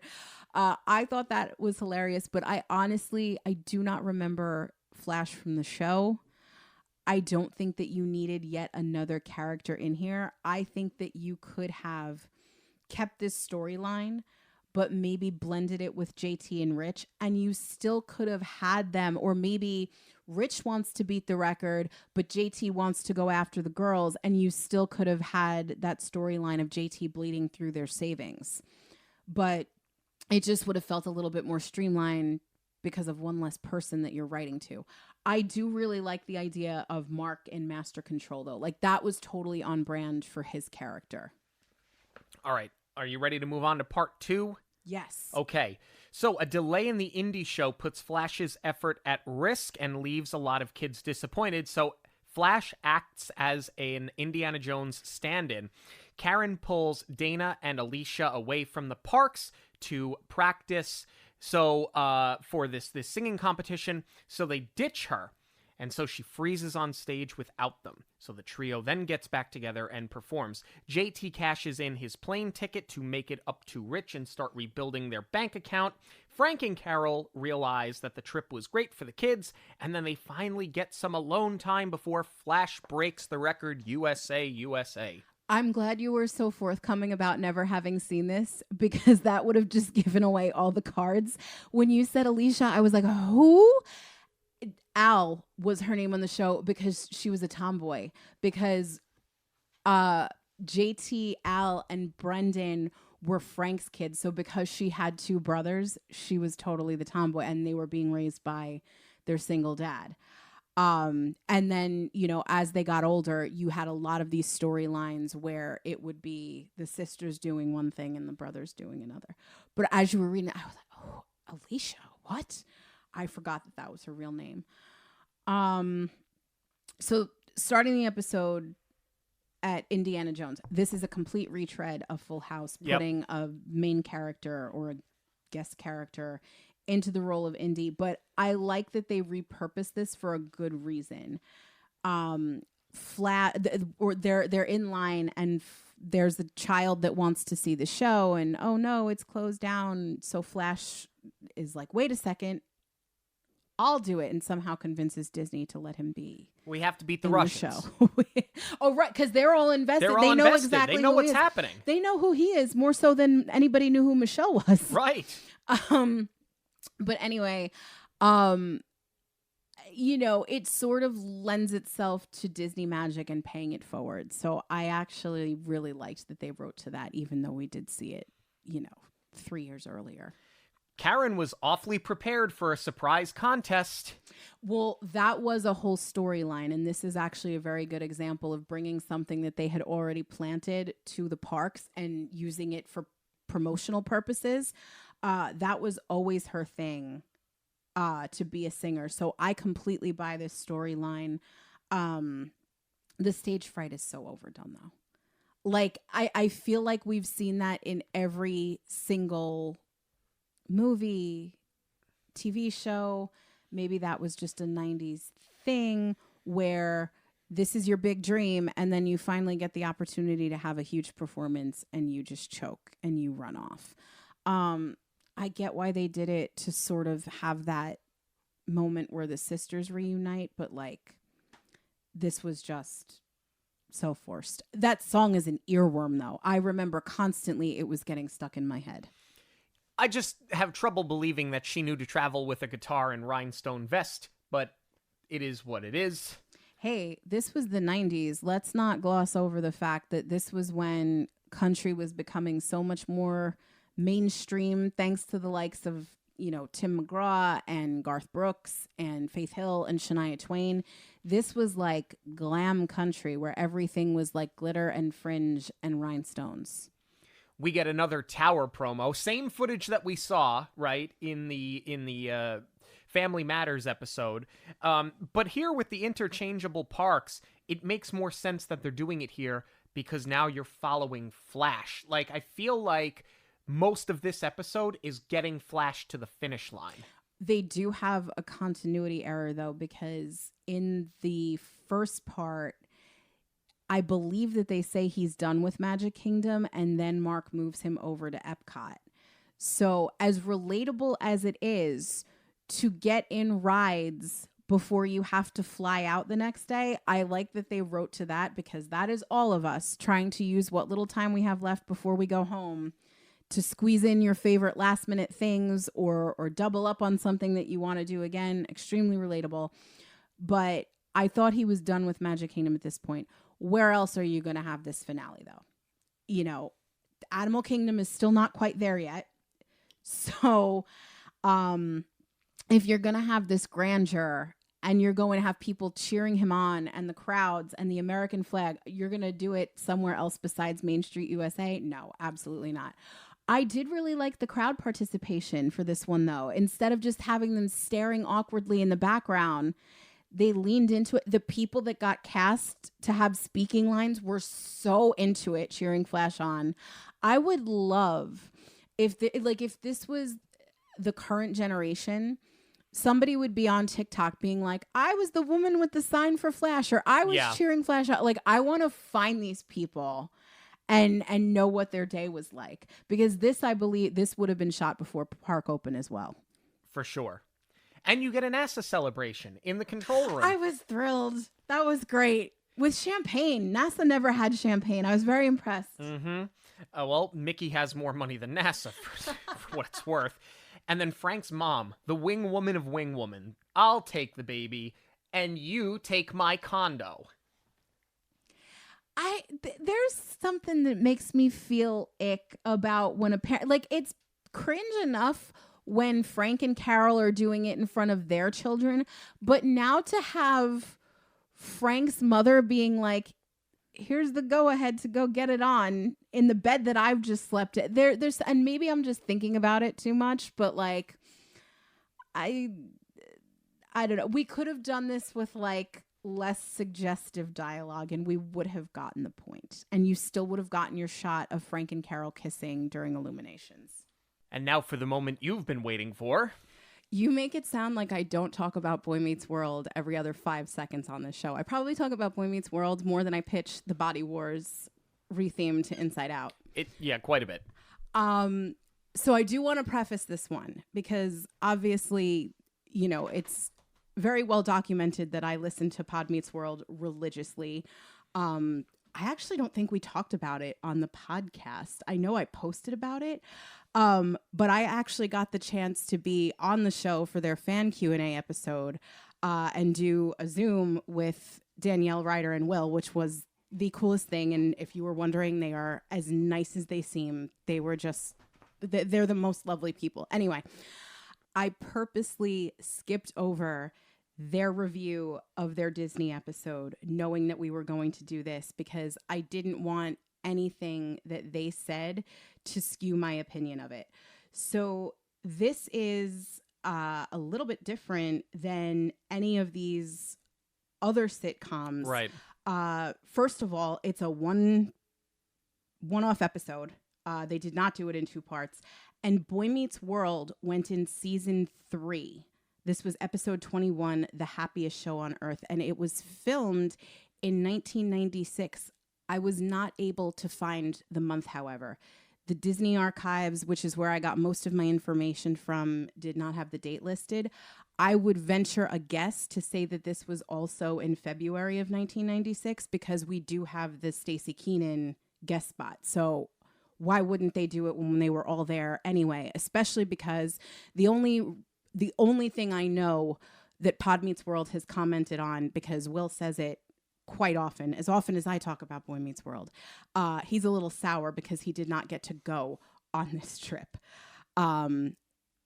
which is odd, again, because you'd pay Stacey Keenan for her appearance but not take your main cast, although that was sort of a big part of the storyline. So let's break it down. A single Corey realizes that he wants Topanga back. Mr. Turner announces that the winners of the Environmental Essay Award are going to Walt Disney World, Topanga being one of them. So Corey and Sean travel to Florida so Corey can win her back, which proves to be very difficult until Amber the dolphin proves how important a compatible mate is, and it leads to Corey and Topanga getting back together. Off the rip, I still think that Step by Step might be the best setup, but I totally believe Topanga winning this trip because of academia. That makes total sense for her character. It tracks with everything. I just feel like Corey and Sean were sort of too young to follow her. You know, this wasn't set up like a school trip where there was a chaperone. They were winners of an essay contest. So Corey and Sean are completely roughing it going from Philadelphia to Florida on their own. There's a few things about this that seem awfully convenient. Yes, I will agree that it makes sense that she would win something for academia. First off, Lips being there makes no sense because he couldn't seem less interested. He doesn't seem like the type that would write an environmental essay and really care about it because he's not even that excited that he wins to go to Walt Disney World. Exactly. And he's not written as like dumb jock trope, but he is sort of written almost as a Sean who's a ladies' man. So why would he care about an essay contest? The other thing is that it seems awfully convenient that Mr. Turner is going to surprise 3 people in his classroom, just the one classroom, mind you, with a trip to Disney World next week. But by the way, it's not a school break because the rest of you are going to stay in school, which is why Eric doesn't go to Disney because he's got the Corey dummy that he's stuffing in his locker to try and trick everybody because nobody knows that Corey and Sean are going to Florida. So it's odd that they are doing this on a week's notice, taking kids out of school when it's not a pre-existing holiday. When we took our Disney trip in high school, we did it during spring break. We started ours in February break, but we missed a couple of days of school for it. But you're seniors, you're accepted to college at that point. For a select few students, it doesn't really bother me that they're doing it and missing a couple of days of school. I can see why they wouldn't do this as an entire class.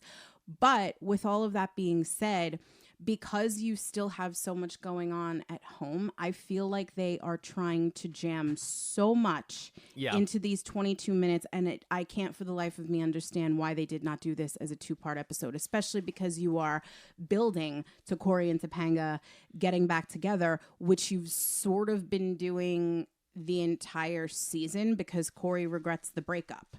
And then they, with all of these guest stars, you mentioned Lips, who's played by Andrew Keegan. We get another Camp Nowhere alumni with Hilary Tuck playing Corey's stand-in for Topanga while he's trying to win her back. And she's been a distraction while he's trying to get over Topanga.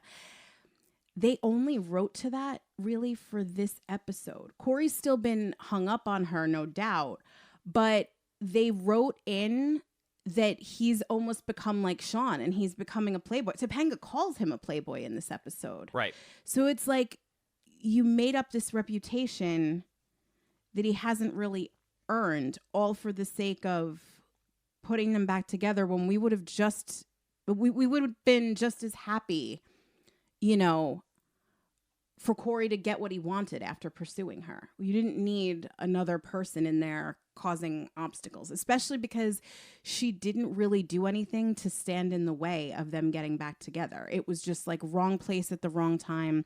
It annoyed Topanga, but it's not like Corey had feelings for her where he's trying to decide between the two of them. Right. The fact that he goes to Florida and is trying to explain to Topanga that he has no feelings for Kristen, that it isn't real, and it is the wrong place at the wrong time. The thing is, that works when you do it once and you pull it off. It happens almost too many times. Oh, Boy Meets World is notorious for these type of runners. But it's too often. I think the fact that they force it in there so that they can stretch. Honestly, it feels like they stretched a thin plot into 22 minutes by having to do this multiple times. Had they done it multiple times over a 2-part episode, it probably wouldn't have felt so exhausting. Right. I want to, before we get them to Disney, I want to go over the setup a little bit more because I want to circle back to what you said about the school trips. I feel like this would have been so much more effective if Feeney was chaperoning a Disney trip, because the comedy would write itself as he's trying to wrangle all of these kids and they're in the happiest place on earth and they want to go ride rides and he's trying to make it about academia, but they have zero interest in it. Because a lot of your trip was because of academia. Yes. And there were so many like day trips that my school did to Six Flags where, you know, you learned about engineering and math and what goes into building the roller coasters, but you had to, you know, there were like worksheets that you took around the parks to fill out and document it. Correct. So I feel like that would have been so much funnier if Feeney was in that role of, I have to chaperone these kids. We need them to learn something from this, but, you know, they're obviously not going to want to do that. Right. And instead, we get him falling for the Corey dummy, which I don't believe for a second. It's hilarious when Sean falls for it because the setup is great when Eric is like, you'd have to be the biggest idiot to believe that this is Corey. And Sean walks up and he's like, hey, Eric, hey, Cor. And Eric slaps him 5 with the dummy. Like, that is dumb Sean at his finest. However, I don't for a second believe Feeney, Mr. Matthews, why are you shoving your brother into your locker? Yeah. Yeah, I think, like, on the surface, this doesn't need to be a 2-parter, but I think to make it something that doesn't seem so thin, I feel like it could have been and should have been an entire class trip. It should have been and it could have been Corey starting to develop the Playboy persona on the trip, away from his parents. Sean's not a great influence, never was. All of the girls are giggling. Oh, Corey Matthews is coming on this trip to Disney. You could have built to that. He could have had time with Kristen in the park, realized he wants to have it with Topanga. That could have been episode 1. Episode 2 could be the pursuit. And oh, by the way, Lips is moving in on Topanga. Yeah. Like, otherwise, this whole thing seems thin out of convenience so that we get the happy ending in 22 minutes. Right. And then they spend time developing stories that you don't really need when you could have bolstered the part that feels thin. For example, this whole thing with the dolphins. I understand why they probably wanted to shoot in the aquarium, because I was thinking about it and I was like, you know, with all these other sitcom episodes, we've seen them in hotels, we've seen them in the lobbies, we've seen them in the parks, we've seen the people gawking. But I think that might be why they had to write them into the dolphin encounter, because at the time, Boy Meets World would have been so big. The gawking would have been extremely obvious. It probably would have been even more difficult to keep the crowds away. And that's why, you know, for the little bit that we do see the park, it's done in a lot of montage. But then we spend an exorbitant amount of time inside the dolphin tank, because that's one of very few places in Disney that you could actually do an indoor shoot without having to close off any experience to the public.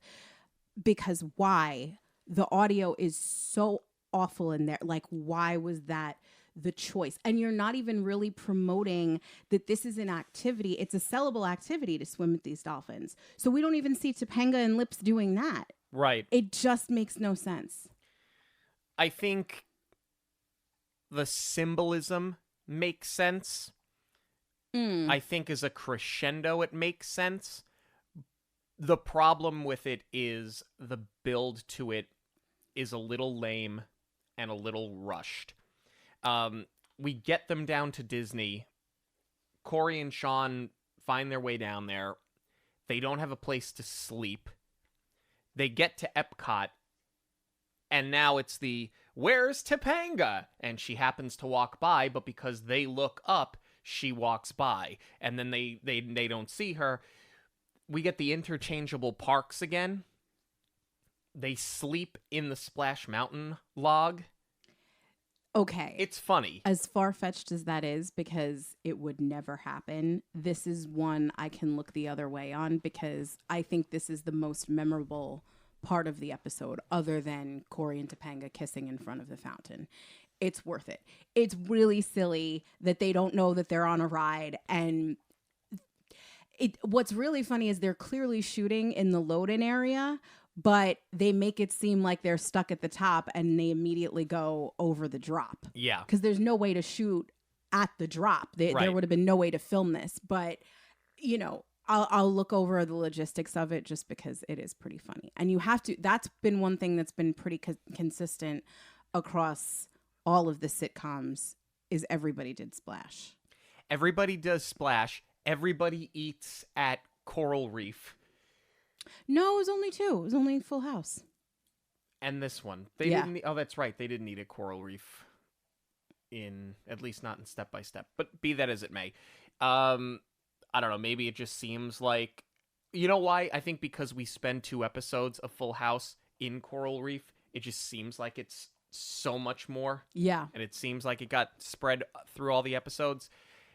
I mean, you get their kiss at the end. You get their happy ending.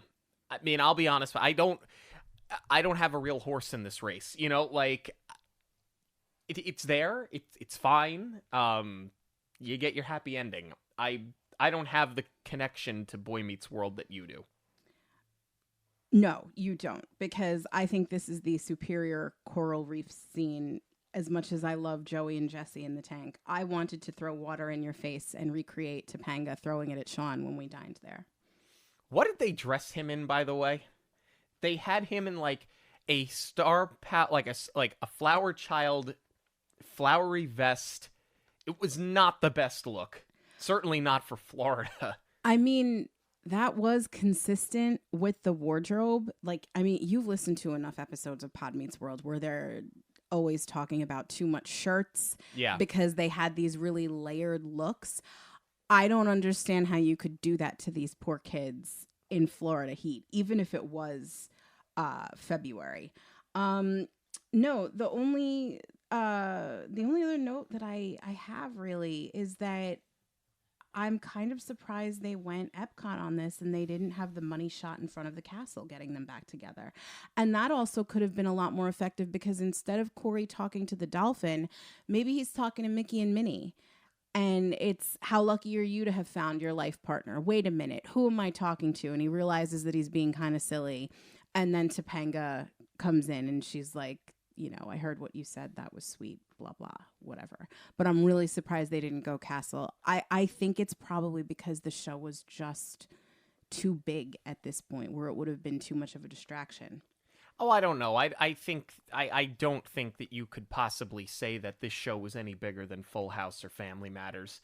And they both seem to figure it out. My guess is that they needed to boost tourism to Epcot. They already had enough. That's fair, I think, they already yeah. had enough happening at Magic Kingdom, right? Because even if you think about it, like the end of Step by Step is in front of the castle, but a big piece of that particular episode happened over at Pleasure Island. Right. So I feel like this was just a boost to tourism at Epcot to try and expose it a little bit more and hopefully push their numbers a little bit. And between Family Matters and Full House, you also get 2 castle proposals. So, Correct. Yeah, I guess they probably wanted to spread the love a little bit. The only area which I think it was worth it to split the storyline and keep cutting back to what's going on at home is for this tag. Morgan cursing is hilarious. Yes. When she's like, I didn't get in this much trouble the time I said beep. Or she got in more trouble for cursing than Corey did for running away. By the way, gone for 2 days. It seems like that they are there for that. I mean, listen, he ran away from home for all intents and purposes, but it seems like they were in Florida for so much longer than just the 2 days. Right. And then I know they're playing it for comedy with the dummy, but like being that it was only for 2 days, if you're going to bother cutting back to home, like show them realizing that they're gone and like the panic and trying to find them, you know, like maybe don't pull one over on the parents because I mean, this is not nearly as egregious as Disney planting the seed of a child getting lost in Disney. Right. But they are promoting staying overnight on a ride after you've run away from home. And I don't know, did you catch when Stacey Keenan said, I stayed behind from the tour to hang out with Amber? On what planet? Yeah. Not this one.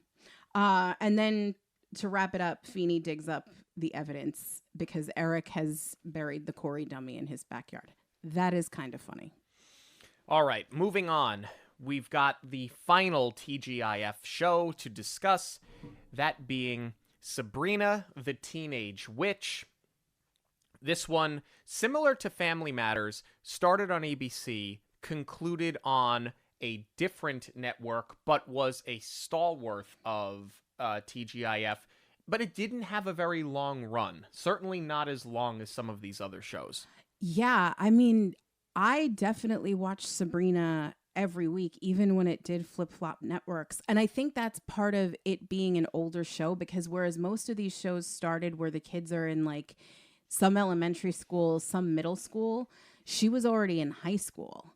And I believe when they flip-flopped, it went to the CW at one point. It did. So that's where you had more of your, you know, your Dawson's Creek, your One Tree Hill. They were, you know, those high school shows. So I think, you know, even though you are dealing with a girl that has powers, I think it still fits in. I can see where it was able to work for both, definitely. Right. But Sabrina was even earlier than Boy Meets World. They did their episode in season 2, episode 23, and the titles have just gotten worse and worse as these shows progress. This one is called Disney World, and it was filmed in March of 1998. Sabrina is warned of an upcoming witch exam, which is to take place in Florida at Walt Disney World, where she needs to turn herself into an animal using tropical plants to make a potion. However, after foraging only part of the ingredients, Valerie and Libby drink the potion thinking it's iced tea and turn into zebras. Sabrina eventually changes them back and makes amends with Valerie, who bickers with Sabrina when Sabrina calls out that she is spending a lot of time with Libby and does not believe that Libby's intentions are pure. Of all of these shows, and I know that I just said that the plot for Boy Meets World was thin, and it was. This episode is just a straight ad for Disney's Animal Kingdom. It was the new park. This is a 22-minute commercial for it. None of the other... See, here's the thing. You know that these other episodes ultimately are commercials. I believe I said this a little while ago. You know that it's all just a big commercial for Disney World. But they found a way, even in Boy Meets World with the plot being thin, to not make it feel like you're watching a commercial. This is the one that just feels like an ad. Which is interesting because my takeaway from it was, of all the things at Animal Kingdom, like, this is what you chose to showcase, really. Let's talk about the setup. I think cutting the class trip against Sabrina getting her witch license makes total sense for this show. You know, obviously you're going to raise the stakes. This is a big test that she's got to take, so why not take that to Disney? Another thing that I think they carried through really well as far as what's going on in normal story world versus what they brought to Disney is Sabrina's relationship with Valerie. You know, Sabrina obviously always feels like an outcast because she's a witch and she's trying to conceal it, which is why her friendship with Valerie is so strong, because Valerie always felt unpopular. You know, so they get them to Florida. They're in front of the gates at Animal Kingdom, and the principal starts giving out room assignments instead of doing it at the hotel. We're going to circle back to the hotel in a moment. But Valerie gets all excited that she's going to be rooming with Sabrina, even though Sabrina's aunts are on the trip as chaperones. And she kisses the principal because she's so excited. Like, why? I mean, I remember we got to choose our room assignments when we took our Disney trip. I mean, any trip we took that was an overnight, you didn't just get put with random people. That's not my issue. My issue is that a high school student kissed their principal on the cheek. Well, be that as it may, let's talk about the hotel, though, because we get to the hotel, and if you don't go to Disney often, you don't know what hotel they're in. We know that they're at Coronado Springs. Right, because it looks so dated. Even for 1998, it looked dated. But every other episode that went to Disney World outside of Boy, because Boy didn't show a hotel, they were very deliberate in the hotel that they were staying at to make sure that they showed it off. It's part of the commercial. It's part of the advertising. Even in Step by Step, when they get out of the car at Old Key West, they have the emblem for the Disney Vacation Club on the side of the vehicle. Family Matters, they drive through the gate that says, "Welcome to Disney's Wilderness Lodge."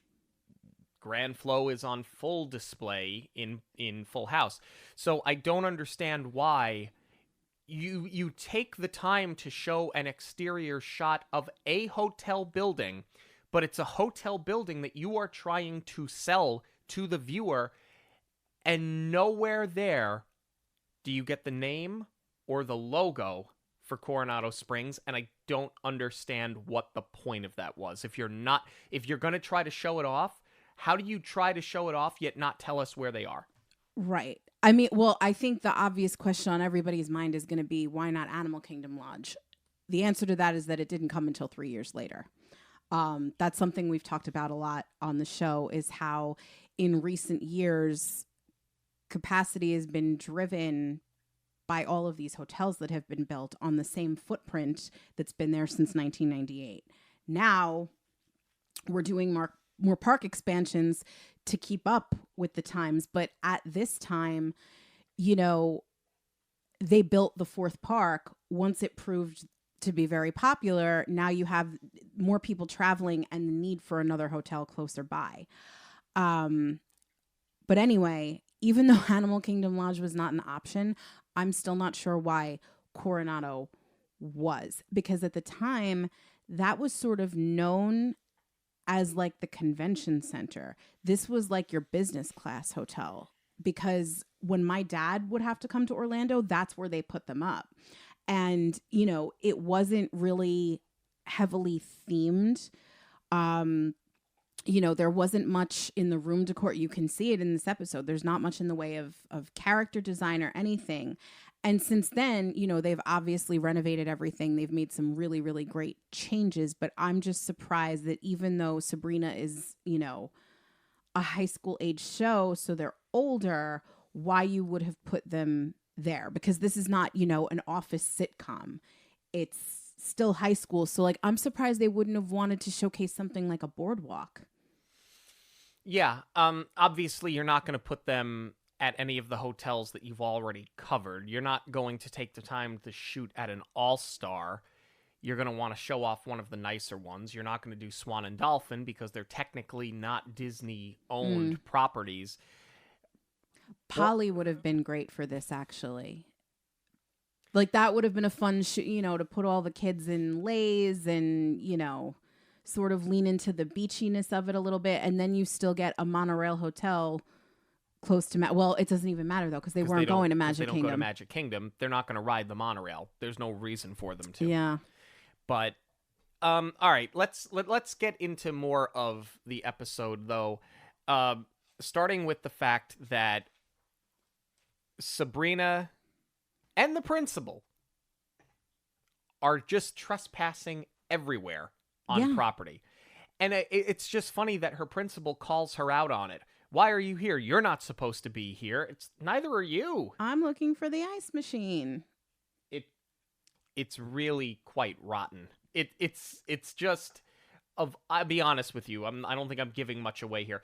Of all of the shows, this is, to me, this is the most poorly written episode. Yeah. And when we rank them, it will come as no surprise to anybody that I'm going to be putting this at the bottom of the list. It's not only that the writing is bad, it's also a really poor showcase of the park. Like, yes, the plants are beautiful, but first of all, Animal Kingdom, very big on conservation. So you probably shouldn't be promoting people stepping into the landscaping, first and foremost. Second of all, if Sabrina's going to be in places that she shouldn't be, or if she's dodging Principal Craft at every turn, there are so many fun places they could have shot in this park where she's escaping them, and you could have shown more attractions that way. Here, you have her, you know, as I said, in the bushes. And the only other thing that we really see is a little teeny tiny sliver of Dino Land. They really leaned into the theme. I like that they wrote to that, where Sabrina's aunt buys into it, that it was that the park was built on an archaeology site and she wants to be digging up bones. I wish they would have just left it at that. This whole, we need to bring the bone to life so that he can tell us about the prehistoric times here. This was the story of dodging. You didn't need to write it to a character that we've just introduced, literally just brought to life. It was a waste. And it was a waste of Dino Land too, because you only see one facet of it. If you want to showcase the theme more, show the story that it's an abandoned town that was once very popular because of the archaeology there. Yeah, and not for anything, but the dig site, it's meant for children to pretend to dig. Yeah. It's not real.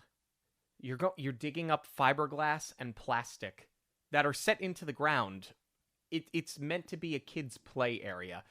The fact that they tried to make it into a literal dig site, it's not what it is. No, I don't mind that she got duped by the theme, though. But I feel like we could have just done the one scene there and then done, move on, let's go do something else. Or rather than do archaeology, why not like anthropology, where she goes to study, all of the different continents in Animal Kingdom? Because then you could have showed there's Africa, there's Asia, like you really could have showcased the park so much differently. 100%. Or, they're chaperoning the trip.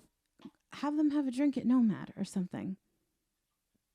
The adults, yeah, I guess you could. You could have, leaned into that a little bit more to show like, hey, Disney's not just for kids. Right. This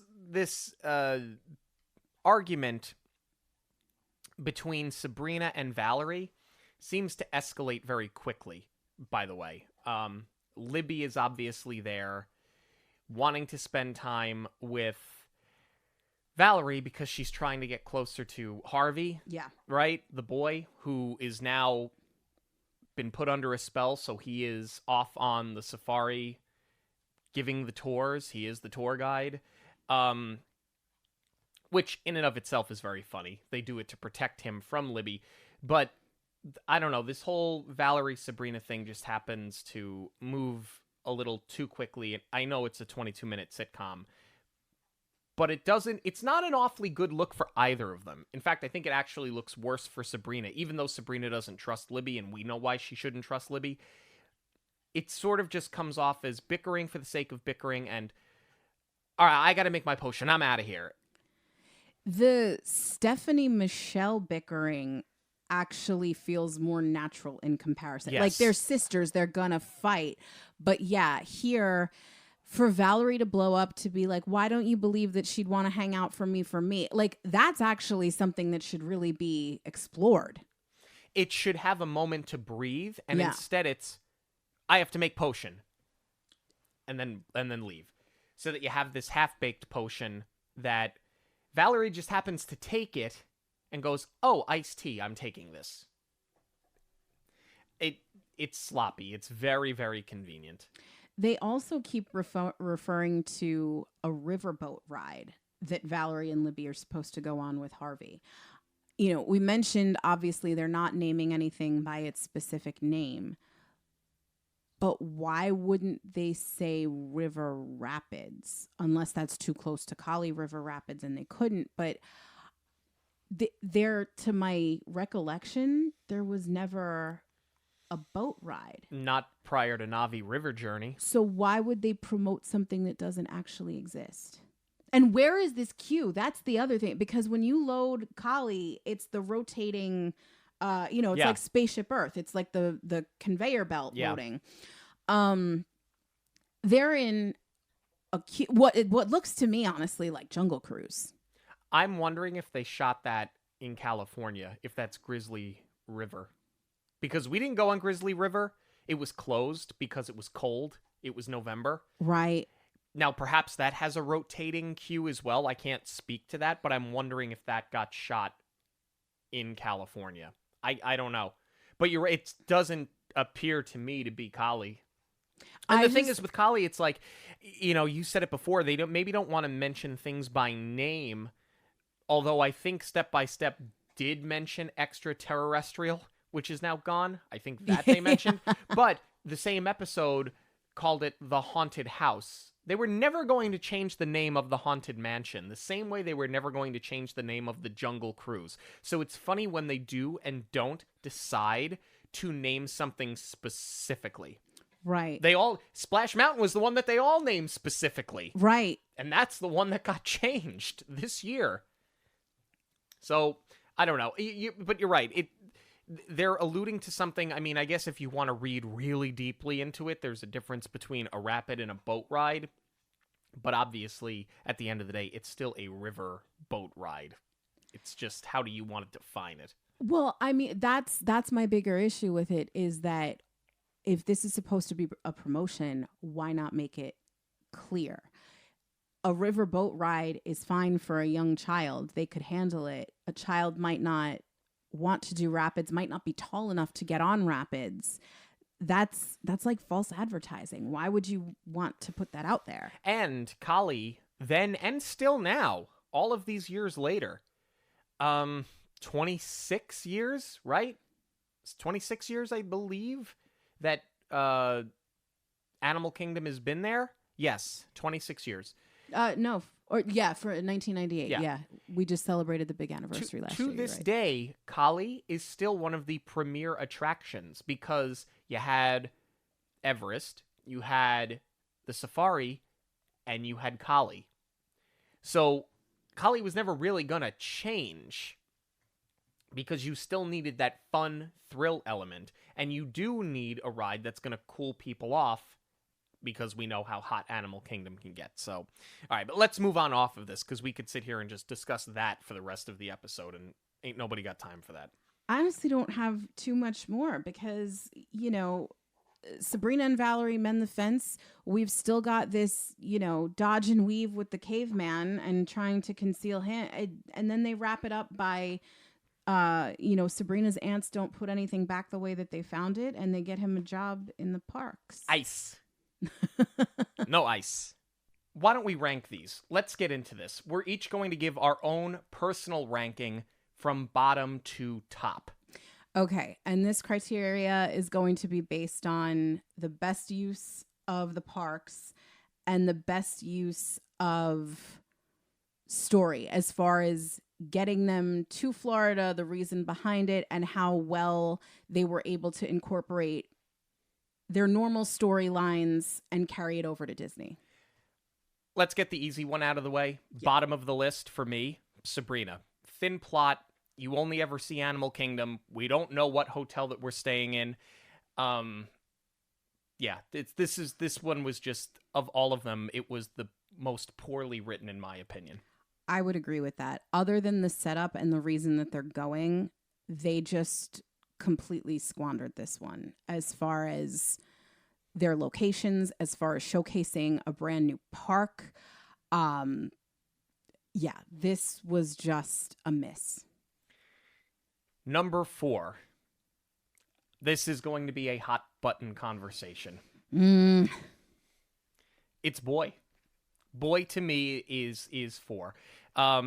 For a few reasons. As I mentioned, it's a thin plot. I think it could be a 2-parter. I think you could have done a lot of fun things in a 2-parter. It seems like, I don't know if they didn't have the budget for a 2-parter, but in their world, they have this happy ending with Cory and Topanga at Disney. I don't mind that they're kissing at Epcot as opposed to Magic Kingdom, but it doesn't showcase the parks all that well. It does okay for Epcot, but doesn't really do a lot for Magic Kingdom other than them waking up on Splash Mountain. You completely lose Studios at this point. I don't recall them ever being there, and if they were, it obviously wasn't memorable. They were not.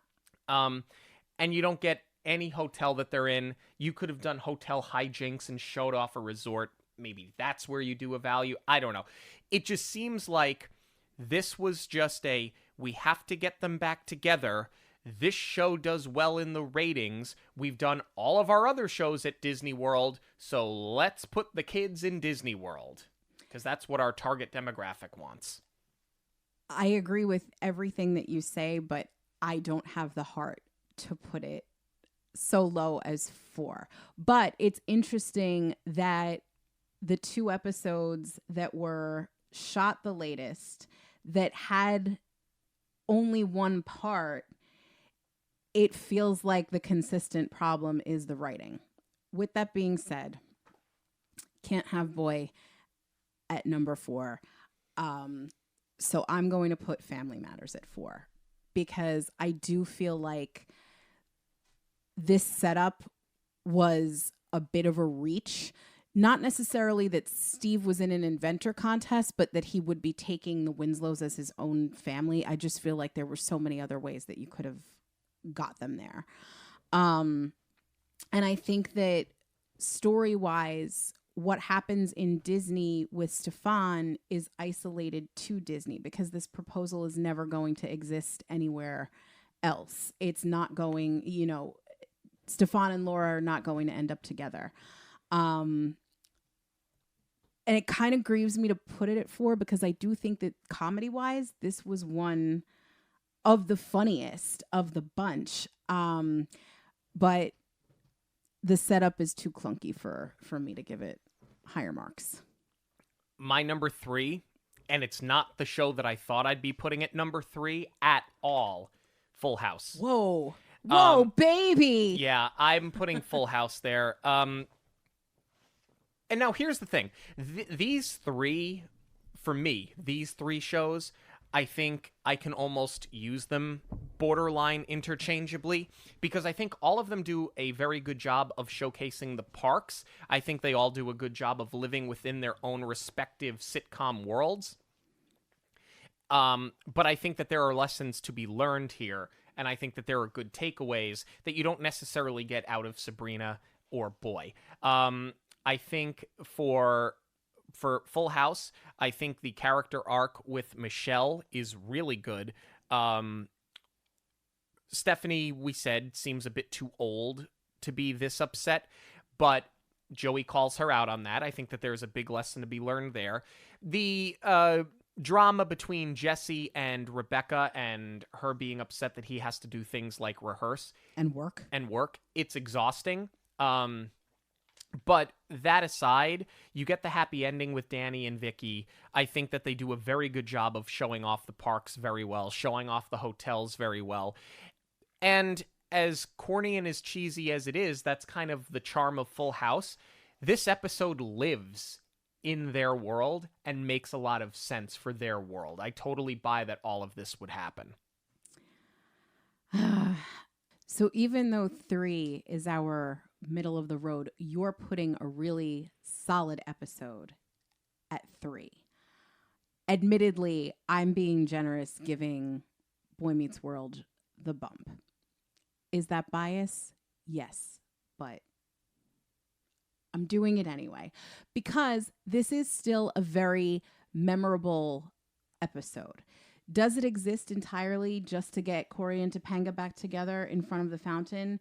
Yes. Were there a million other ways they could have written to it that would have strengthened it and made it a better showcase of Disney and still kept it true to the existing storylines?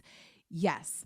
But to its credit, and I feel like we kind of glossed over this, I think that by putting it in Epcot and keeping it Epcot centric, whatever the reasoning was, whatever they, if they wanted to promote it, if they were trying to boost attendance, I think this is the most age appropriate because you're working with the challenge of, with Sabrina, it's high school kids. With the rest of them, it's a large family with a very wide age range. Here, this is the toughest Disney age to be, right? Because you're too old for characters and kiddie rides, but okay, you have the roller coasters, but this is the challenging age where where Disney is actively working now to keep hooking people in. So I think as far as the use of a park, it was pretty well done, even though they locked them into Epcot. And it's beautiful. They do make Epcot look really beautiful. So I struggled with where to rank 1 and 2. I was going to say, why don't you, obviously you're going to give both away but when you reveal what your 2 is, but why don't you just finish it out? Because I feel like the rest of it is going to be so close together. It's like a 1A, 1B. Yeah. Your reasoning is going to give it away, so go ahead. So I think I'm very tempted to put Step by Step at number 1. I'm very tempted to put Family Matters at number 1. Where I hesitate in putting one at number 1 over the other is that I don't know the source material well enough to put Step by Step at number 1. That's why I'm putting Step by Step at number 2. And I struggled with that. Because you mentioned, and you watched Step by Step a lot more than I did, you didn't even recall the Flash character. Right. So it's like, did they sort of invent this character to put him in a scenario where he's trying to break this record? It's hysterical. It's by far the best use of all of the parks. I think that there's an important lesson. There's a lot of important lessons to be learned here. With JT and with Rich, that conflict makes sense. JT needs to take it on the chin. With Karen, I think her thinking she's better than her sisters and you're just background singers until she realizes that they're not just background singers. And I think at the very end where Frank and Carol are talking through how they didn't get their alone time, which they eventually get after Frank's mother takes the baby. But Carol says, but look at how much fun the kids had. And that's very much what I think Disney is all about. Even though you do get a lot of the parents that love to be there, you get the ones that are begrudgingly there. Believe me, a lot of my friends are the dads that are in the most expensive day t-shirts and the Hakuna No Dollar t-shirts and all the other nonsense. But they do it because it's what their families want. It's incredibly relatable. So I think that checked all of the boxes. I put Family Matters at the top of my list, obviously. Now, why did I do that? I did that because Stefan is a storyline that carries through and it transcends just these 2 episodes. Laura wanting Stefan transcends just these 2 episodes. I think putting him in an inventors contest at Epcot, where edutainment and science was such the thing, was the perfect reason to get them there. It was the perfect way to showcase Epcot. I think the proposal happening over at Magic Kingdom works. It's very over the top. It's what Stefan would do. I think showcasing the new Tower of Terror attraction over at Hollywood Studios makes sense. I think that there's something, I think there's symbolism there where Carl decides he's literally going to take the plunge and then drops 13 stories and he's going to uproot his life, leave his career and move the family to Disney. I think that I said it when we talked about the episode. Carl Winslow is every father. He's every person that didn't want to go to Disney and falls in love with it. Our friend Sash that joined us through What the February for $1 Million Duck talks about how he got bit by it and now they're DVC. There are so many stories that are like that, and more so now that people move down here for this. I think that this episode probably transcends more than any of the other ones. Laura immediately regretting it and going, I wish that Steve Urkel was here when they're in Tomorrowland. She has that, internal struggle the whole time. I think that there are lessons to be learned there. While the Waldo subplot makes no sense, you can say that about all of these episodes. Things are far-fetched. Things make no sense. It's a 90s sitcom, okay? But I think that for all of those reasons, this was at the top of my list. If I knew more about Step by Step, if I could have pointed to Flash at being as a character that comes and goes and he's not just there for this purpose, I probably would have flipped them. But that's why I ranked them where I ranked them. Interesting. No, it's solid reasoning. I'm probably not giving Family Matters enough credit because I'm getting stuck on the setup and focusing on what knocks it down for me instead of what makes it 2 really great, really solid episodes. I'd be interested to see too, because I admittedly don't remember if this was sort of like the quote unquote death of Stefan, if they ever brought him back, or if this was the lesson learned of, we can't do that to Steve or Myra. So my number 2 is not what I thought it was going to be going into this, because it is the most memorable sitcom traveling to Disney. It's the one that stuck with me most, even more so than Cory and Topanga, or even more so than Boy Meets World. Probably because I had seen this at a younger age. So it was more formative, and because everybody wanted to live that life for a day. Yes, I am talking about Michelle winning Princess for the Day. I'm putting Full House at number 2, only by a teeny tiny margin. It's a fantastic showcase of the parks and the hotels. And again, a wide age range of people enjoying Disney. So many things that Disney has to offer, the fireworks, the restaurants, the performance.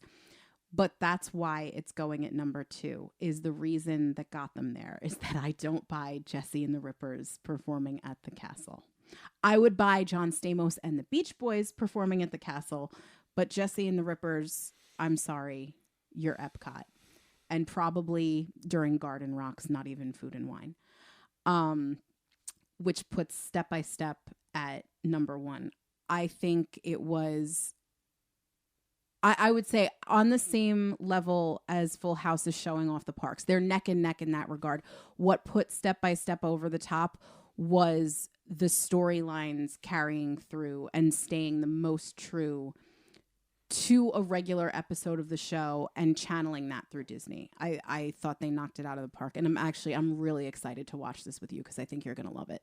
Well, we are interested in hearing what you have to say about the TGIF shows that went to Walt Disney World. You can join the conversation on social media on all major platforms at Monoreel Radio, or you can shoot us an email, monoreelradio@gmail.com. News of the week and a very exciting contest are coming up, but first a quick break. News of the Week is proudly sponsored by KMV Travel. KMV Travel is a boutique travel agency that helps families plan personalized vacations and create unforgettable memories on land and at sea.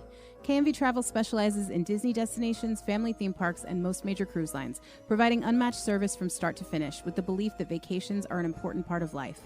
KMV Travel will help you and your family experience new places, learn about other cultures, relax, and reconnect with those who mean most. KMV Travel will guide you from booking to bon voyage, ensuring you have the tools you need to enjoy each moment of your vacation at no extra cost to you. Visit kmvtravel.com to connect with an expert travel advisor and start planning your getaway now. Unfortunately, some sad news to start us off today. The passing of James Earl Jones at the age of 93. A life well lived, an icon in Hollywood, certainly an icon and a legend for the Walt Disney Company. Yeah, this was definitely a bummer learning about this news, and kind of a surprise. I mean, 93 and seemingly healthy, because I don't recall, them saying anything about other than natural causes. But what an incredible life. What a legacy. Obviously best known for Disney as Darth Vader and the voice of Mufasa. He was in, some of our childhood favorites, Field of Dreams, and over 190 credits to his name. Incredible. Disney walked away with 9 Emmy Awards this past week, 5 of which went to Idea Man, including Outstanding Documentary or Nonfiction Special. I was super excited to see this documentary get the love that it deserves. Very happy about that. Ahsoka won for Outstanding Fantasy/Sci-Fi Costumes, which makes a lot of sense, quite honestly. You got a Primetime Emmy, Outstanding Narrator for Angela Bassett in Nat Geo's Queens. Love that. Outstanding Sound Mixing for Nonfiction Programming went to the Beach Boys. And another Primetime Emmy, Outstanding Cinematography for a Reality Program, going to Nat Geo's Life Below Zero. So Nat Geo, yes, it's Disney, but Nat Geo certainly walking away with some hardware. Very impressive. Definitely. Speaking of walking away, there are some changes taking place that I feel like a lot of people are not talking about because it was done sort of on the DL, and I was not too thrilled with this news. And it's just so interesting, the timing, because we're doing these episodes and talking about our beloved sitcoms being in the parks and experiencing the things that we grew up on, a lot of them which are still here today. But they are going to be moving Lou, the manatee, out of his rehab tank in Epcot to another rehabilitation center. So he's okay. He's going to be okay. But I was really sad to learn this because visiting that manatee tank is something that I've done on every trip since I was a child. It's been a staple. They are going to give Little Joe another companion, though, so he's not going to be alone for too long. And then they are going to put Dive Quest on pause for a minute. Dive Quest is what we were talking about with Jesse and Joey being in the coral reef tank, with Corey being in the coral reef tank. You do need to be scuba certified if you want to do that. I'm wondering if all of them were, or exceptions were made. There were exceptions made. But as of today, you need to be scuba certified to experience that. They're going to put it on pause for a while, but it is coming back. What is not coming back, however, is the dolphin encounter. And I really wish that Disney had given us more of a heads up on that, because at the time of this recording, we only have about a month to go and do that. It's closing as of October. Well, when we do eventually get back to the parks, and we will very soon, we've taken to really enjoying playing the Where in the Park game. So we have a really exciting giveaway. We love Where in the Park. So Where in the Park is a seek and find card game. They have decks that are dedicated to each Disney park, and actually they do expand past Disney. It's not exclusive to Disney. Universal, Busch Gardens, they're everywhere. And what we really love about this game, we love Kevin and Amanda, who created it. We got to meet them this year at the House of Mouse Expo, and we were sold on the game just as much as we were on them, because they're lovely. But we just really love the idea of something physical that you could have in the park that will take you out of your phone, out of the app, and really help you pay attention to all of the incredible details around you and the effort that the Imagineers have put and the love that they've put into these parks. And this game just highlights that and showcases it, and quite frankly, stumps you while looking for some of these images.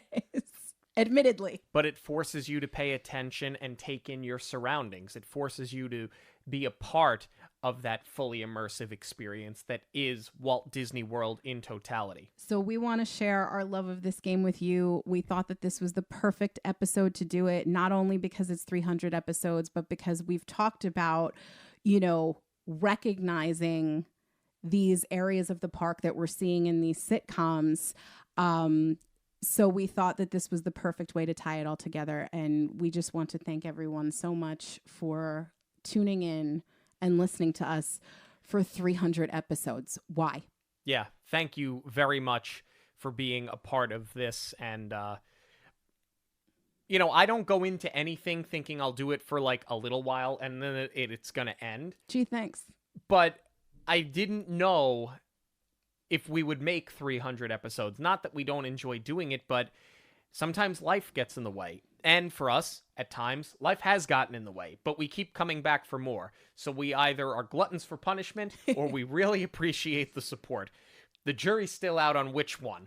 Well, I can say 300 episodes in, I still love doing this every single week. It is never a chore to come to the microphone. I still love discovering new movies that we've never seen before. Ask me again in February how I feel about that.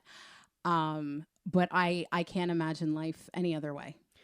So let's talk about how you can win this wonderful prize pack, this Where in the Park prize pack. There are card games for each of the Disney parks at Walt Disney World. That's what you are entering to win. Yes, we have the 4-pack giveaway. So it's going to be something that you'll enter through social media. We want you to like and or follow Monoreel Radio, like and or follow Where in the Park, and comment with your favorite sitcom that went to Walt Disney World. That contest is going to run until Monday, September 23rd, 2024 at 11:59 p.m. Eastern Standard Time. At that point, we will announce the winner on that week's episode. We'll get in touch with you, and we will be sure to get your prize pack in the mail so that when you come back and enjoy a trip to Walt Disney World, you will have those packages in tow for you to enjoy on your trip. Thank you all so much for joining us this and every week on Monoreel Radio. Monoreel Radio will always be free, but there are many ways that you can help support the show. Please give us a rating wherever you listen to your podcasts. Join the conversation on social media on at Monoreel Radio on all major platforms. Share your favorite episodes with family and friends who may enjoy them, and of course, book your next trip with Jackie. Links to everything can be found at monoreelradio.com. We all get one story. Make yours a magical one. On behalf of Monoreel Radio, we'd like to thank you for joining us. We'll see you at the movies, the stuff dreams are made of.